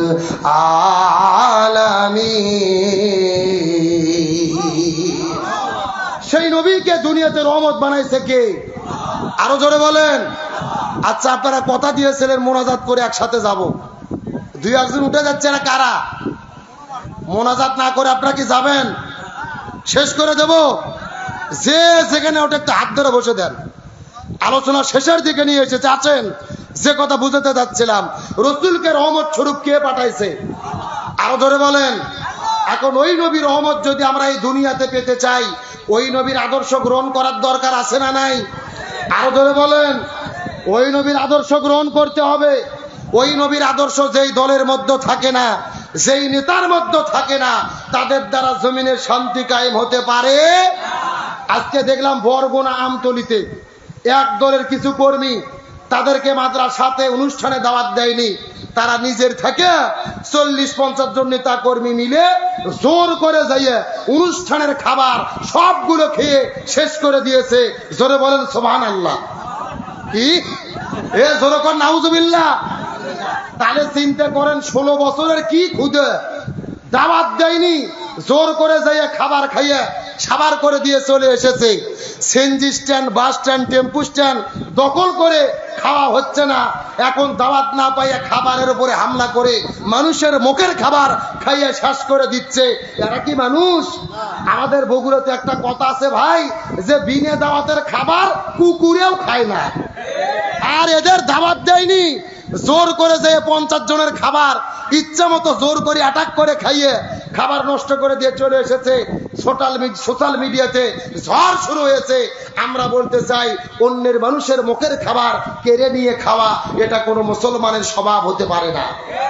রাসূলের আদর্শ জনগণের চাল ডাল ঘুম চুরি নয়, সিএনজি স্ট্যান্ড, বাস স্ট্যান্ড দখল করে নয়, উমার ফারুকের মতো প্রয়োজনে না খেয়ে পুরো সমাজের নেতৃত্ব দিতে হবে, এটা ইসলামের শিক্ষা। সেই রাসূলের আদর্শ জমিনে বাস্তবায়ন হোক। আমরা কি চাই? জোরে বলেন চাই। এখন রাসূলের আদর্শ যদি চান, সব নেতার কাছে আশা করা যায় না। আপনি তেঁতুলের গাছ লাগাইয়া যেই রকম আপেল পাবেন না, ওই রকম ইসলামী দল ব্যতীত অন্য নেতার সাথে ঘুরে তার কাছে উমার ফারুকের মতো ব্যবহার পাবেন না। উমার ফারুকের মতো যদি ব্যবহার পেতে চান, রাসূলের আদর্শ যদি পেতে চান, রাসূলের আদর্শ যেই দলে আছে ওই দলের সাথে, ওই দলের নেতার সাথে সম্পর্ক রাখতে হবে। আর আমি প্রথমেই বলেছি, যেই নেতার সাথে সম্পর্ক রাখবে তার সাথে তার কি হবে? হাসর হবে। শেষ কথা, যেই কথা দিয়ে আলোচনা শুরু করেছিলাম, শুধু নবীর ভালোবাসা নয়, ভালোবাসার পাশাপাশি নবীকে কি করতে হবে? অনুসরণ। জোরে বলেন কি করতে হবে? আমার প্রিয় বন্ধুগণ, মুসলমান ভাইরা গভীর মনোযোগ লক্ষ্য করুন। আর 2টা মিনিট আমি শেষ আপনাদের মেসেজ দিতে চাই। শুধুমাত্র নবীর ভালোবাসা নয়, অনুসরণ করতে হবে। এই যে নবীজির চাচা, যার নাম হলো আবু তালিব, নবীজিকে থাকার জায়গা দিয়েছে, খাবার মতো বসবাসে খাবার মতো খাদ্য দিয়েছে, থাকার মতো জায়গা দিয়েছে, নিজের ব্যবসা প্রতিষ্ঠানগুলো রসুলকে ছেড়ে দিয়েছে। এত মহব্বত ভালোবাসা নবীজিকে করলো, তারপরেও বলেন তো দেখি, নবীজির চাচা আবু তালিব কি জান্নাতে যাবে? আরো জোরে বলেন। জি, এই ওয়াজটা যদি বোঝেন পুরো আলোচনা বুঝবেন। ভালো করে বোঝার চেষ্টা করেন। নবীজিকে এত ভালোবেসেছে তার চাচা, নিজে না খেয়ে নবীজিকে খাওয়াইছে, নিজে না থেকে নবীজিকে থাকার জায়গা দিয়েছে। এত ভালোবাসলো, তারপরে কেন জাহান্নামে যাবে? এর পেছনে কারণ হলো আমার নবীজি লক্ষ্য করে দেখলেন, আবু তালিব যখন দুনিয়া থেকে বিদায় নিয়ে চলে যাবে, নবীজি কান্না করে করে আবু তালিবের কাছে চলে গেল। যাওয়ার পরে ডাকতে বলে, চাচা একটা বার আপনি ঈমান গ্রহণ করেন, একটা বার শুধু বলেন লা ইলাহা ইল্লাল্লাহ মুহাম্মাদুর রাসূলুল্লাহ, বলার দরকার নাই। একটা বার যদি লা ইলাহা ইল্লাল্লাহ বলেন, আমি প্রয়োজনে আল্লাহর সঙ্গে ঝগড়া করে আপনাকে জান্নাতে নিয়ে যাব। এ সাতক্ষীরা মুসলমান গভীর মনোযোগ বোঝার চেষ্টা করেন। আবু তালিবকে রাসূল অনুরোধ করে বললেন, চাচা একটা বার শুধু আপনি লা ইলাহা ইল্লাল্লাহ বলেন, আমি প্রয়োজনে ঝগড়া করে আপনাকে জান্নাতের মধ্যে নিয়ে চলে যাব। কিন্তু আবু তালিব কালেমা পড়ার জন্য যখন প্রস্তুতি গ্রহণ করলেন, পাশে ছিল আবু জেহেল। আবু জেহেল আসার পরে ডাকতে বলে, এ আবু তালিব তুমি কি কালেমা পড়বা? সারা জীবন বাপ দাদার ধর্ম তুমি মেনে চলেছো, এখন মৃত্যুর সময় বাপ দাদার ধর্মে কি তুমি চুলকালি মাখায়া বিদায় নিয়ে চলে যাবা? খবরদার তুমি মুহাম্মাদের কথা মতো কালেমা পড়ো না। আবু তালিব নবীর কথা শুনলেন না, কালেমাও পড়লেন না, দুনিয়া থেকে বিদায় নিয়ে চলে গেলেন। নবীজি চাচার পাশে দাঁড়িয়ে কান্না করে করে আল্লাহর কাছে দোয়া করে, আল্লাহ আপনি আমার চাচা আবু তালিবকে মাফ করে দেন, আমাকে এত ভালোবেসেছে, মহব্বত করেছে, বাবার মতো স্নেহ করেছে। নবীজি আল্লাহ নবীজিকে ডাক দে বলে, ইয়া রাসূলুল্লাহ আপনি হাত নামান। কার জন্য আপনি হাত তুলেছেন? ওই লোকটা আপনার চাচা, আমি ভালো করে জানি। আপনাকে থাকতে দিয়েছে, খাবার দিয়েছে, থাকার মতো জায়গা দিয়েছে, ভালো করে জানি। আপনাকে ভালোবেসেছে, কিন্তু আপনাকে অনুসরণ করে নাই। আপনি বলেছিলেন চাচা ঈমান গ্রহণ করেন, লা ইলাহা ইল্লাল্লাহ বলেন, কিন্তু আপনার চাচা কালেমা পড়ে নাই। ওয়া মা আতাকুমুর রাসূলু ফাখুযুহু, আপনি নবী যা বলবেন তা মানতে হবে, কিন্তু আপনার চাচা আপনাকে মানে নাই, শুধু ভালোবেসেছে কিন্তু অনুসরণ করে নাই। এই জন্য হেদায়েত হলো আমার হাতে, আপনি চাইলেই হেদায়েত দিতে পারবেন না। আপনার চাচা আপনাকে অনুসরণ করে নাই, এই জন্য আমি আপনার চাচা আবু তালিবকে মাফ করব না, আর জান্নাতের মধ্যেও দেব না। তার মানে বোঝা গেল, এ সাতক্ষীরার মুসলমান, আবু তালিব নবীকে এত ভালোবাসলো, নিজের সন্তানের মতো স্নেহ করলো, মহব্বত করলো, আদর দিল, কিন্তু তারপরেও জাহান্নামের মধ্যে যাবে। শুধুমাত্র নবীকে ভালোবেসেছে, কিন্তু নবীজিকে অনুসরণ করে নাই। তার মানে আজকের আলোচনা থেকে বোঝা গেল, এই বাংলাদেশে যারা শুধু নবীকে ভালোবাসতে চায়, শুধুমাত্র দরুদ পড়তে চায়, ইয়া নবী সালামু আলাইকা বলতে চায়, কিন্তু নবীর ব্যক্তি, পরিবার, সমাজ, রাষ্ট্র, নবীর পুরো জীবনের সিরাতটাকে গ্রহণ করবে না, নবীজিকে অনুসরণ করবে না, এরা এদের ভালোবাসার দ্বারা আল্লাহর জান্নাতে যেতে পারবে না। আজকের আলোচনার মেসেজ শুধু নবীর ভালোবাসা নয়, ভালোবাসার পাশাপাশি নবীকে কি করতে হবে? অনুসরণ। সবাই বলেন কি করতে হবে? এখন নবীকে অনুসরণ করতে গিয়ে যদি ঘর বাড়ি ছাড়তে হয় রাজি আছেন? জেলে বন্দি হতে হয় রাজি আছেন? ফাঁসির দড়িতে ঝুলতে হয় রাজি আছেন? প্রয়োজনে রাজাকার ডায়লগ শুনতে হয় রাজি আছেন? ইসলামী আন্দোলন করলেই কিন্তু আপনার ডিগ্রি হয়ে যাবে, আপনি রাজাকার, আপনি মৌলবাদী। কথা বল না গা? এই যে নতুন নতুন হাইব্রিড নেতা বের হয়েছে, রবিউল ইসলাম নয়ন, জামাত শিবির, রাজাকার, এই মুহূর্তে বাংলা স্যার, তুমিও জানো আমিও জানি, সাদিক কায়েম পাকিস্তানি, তুমিও জানো আমিও জানি, তার ঢাবির ভিসি পাকিস্তানি, যারাই সঠিক পথে থাকে তাদেরকে পাকিস্তানি রাজাকার বাংলাদেশে বলা হয়। কিন্তু আমরা বলতে চাই, একদল রাজাকার বলে বলে কোন মতো জীবন নিয়ে পালিয়ে গেছে, আবারও নতুন করে আলেমদেরকে যারা রাজাকার মৌলবাদ বলে গালি দেবে, এদেরও ওই পতিত স্বৈরাচারদের মতোই দেশ ছাড়তে হবে। তার কারণ ভালো করে বোঝার চেষ্টা করবেন। এই বাংলার জমিনে 24 পরবর্তী বাংলাদেশে আর আমরা রাজাকারের ডায়লগ শুনতে চাই? জোরে বলেন, শুনতে চাই? হাসিনা শুধু একবার বলছিল যে মুক্তিযুদ্ধের নাতিপুতি চাকরি পাবে না, রাজাকারের বাচ্চারা পাবে। এক ডায়লগ দিয়ে দেশ ছেড়েছে। আবারও সেই ভারত আর দিল্লির বয়ান আপনারা গ্রহণ করে আলেমদের রাজাকার আর মৌলবাদ বলা শুরু করেছেন। বিএনপির সবচেয়ে বড় নেতা গত কয়েকদিন আগে বলেছে যে বাংলাদেশে মৌলবাদের উত্থান ঘটতেছে, অভয়ারণ্য হচ্ছে। আমরা এদেরকে ভালোবাসা মহব্বত রেখে বলতে চাই, মৌলবাদ মানে হলো মূল, মৌলবাদ মানে হলো কোরআন, মৌল মানে হলো হাদিস। সুতরাং মৌলবাদকে যারা উৎখাত করতে চায় তারা মূলত আমার আল্লাহর কোরআনের সঙ্গে যুদ্ধ ঘোষণা করে। কোরআনের পাকে আল্লামা সাঈদী বলেছিল, আমরা আছি মূলে, তোমরা আছো আগায়। 18 কোটি জনগণ মূল থেকে এমন নারা দেব তোমরা মামু বাড়ি দিল্লি পালাতে বাধ্য হবে। আল্লামা সাঈদী যেই বক্তব্য দিয়েছিল ওই বক্তব্য কার্যকর হয়েছে না? আবারও নতুন করে মৌলবাদ রাজাকার যারা জিকির শুরু করবে এরাও যেন স্বৈরাচারের কাছ থেকে শিক্ষা গ্রহণ করে। ইসলামী ছাত্র শিবিরের ছেলেপেলে বিজয় লাভ করেছে। ডাকসুতে তারা যেই কথাগুলো বলেছিলেন, কাজ করার অদা দিয়েছিলেন, কাজগুলো শুরু হয়ে গেছে। আজকে সূর্য সেন হলে রান্না করে কর্মচারী হাফ প্যান্ট পরে, পুরো হাঁটু বের করা মোটা মানুষ, পুরো শরীর ঘেমে ঘেমে খামগুলো তরকারির মধ্যে পরে।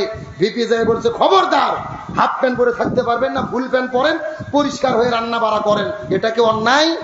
এত সারা ফেসবুকে গুজব ছড়াচ্ছে, দেখো শিবির দেশটা শ্বাস করে দিল রে, হাফ প্যান্ট পরার স্বাধীনতা রাখলো না, হাফ প্যান্ট পরতে দিচ্ছে না, ফুল প্যান্ট পরতে বলতেছে।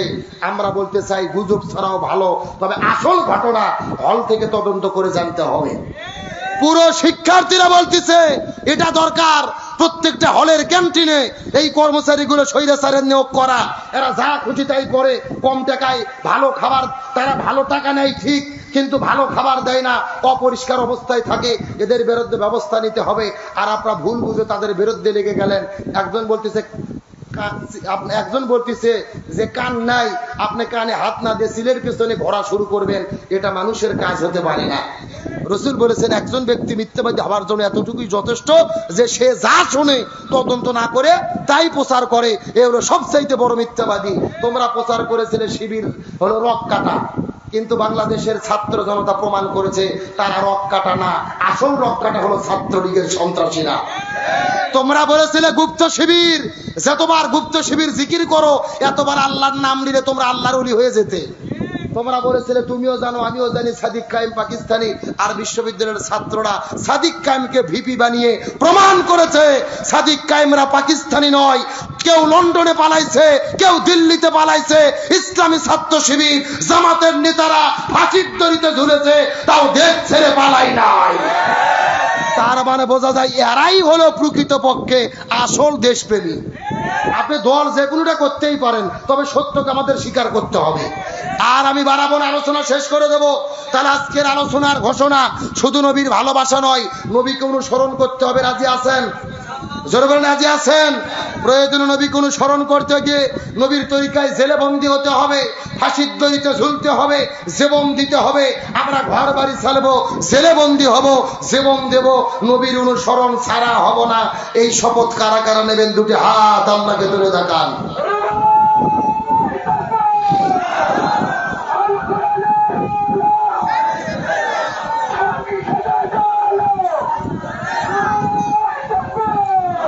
আল্লাহ কবুল করুক, বলেন আমিন। মোনাজাত না করেছি কেউ যাবেন না, আমার দিকে লক্ষ্য করেন। তাহলে রসুলকে অনুসরণ করতে হবে। আল্লাহ বলেন যদি তোমরা রসুলকে অনুসরণ করতে পারো, পুরস্কার দুইটা। জোরে বলেন কয়টা? 1 নম্বর ইউহিব্বুকুমুল্লাহ, আমি আল্লাহ তোমাদের ভালোবাসবো। 2 নম্বর পুরস্কার ওয়াগফির লাকুম যুনুবাকুম আল্লাহু গফুরুর রহিম, আমি তোমাদের জীবনের গুনাহগুলোকে maaf করে দিয়ে তোমাদের নামটা জান্নাতের খাতায় লিখে দেব। সুবহানাল্লাহ বলেন। তাহলে আমরা যদি আল্লাহর প্রিয় হতে চাই, জীবনের গুনাহ maaf করে নিয়ে জান্নাতে যেতে চাই, কাজ হলো একটা, অনুসরণ করব কাকে?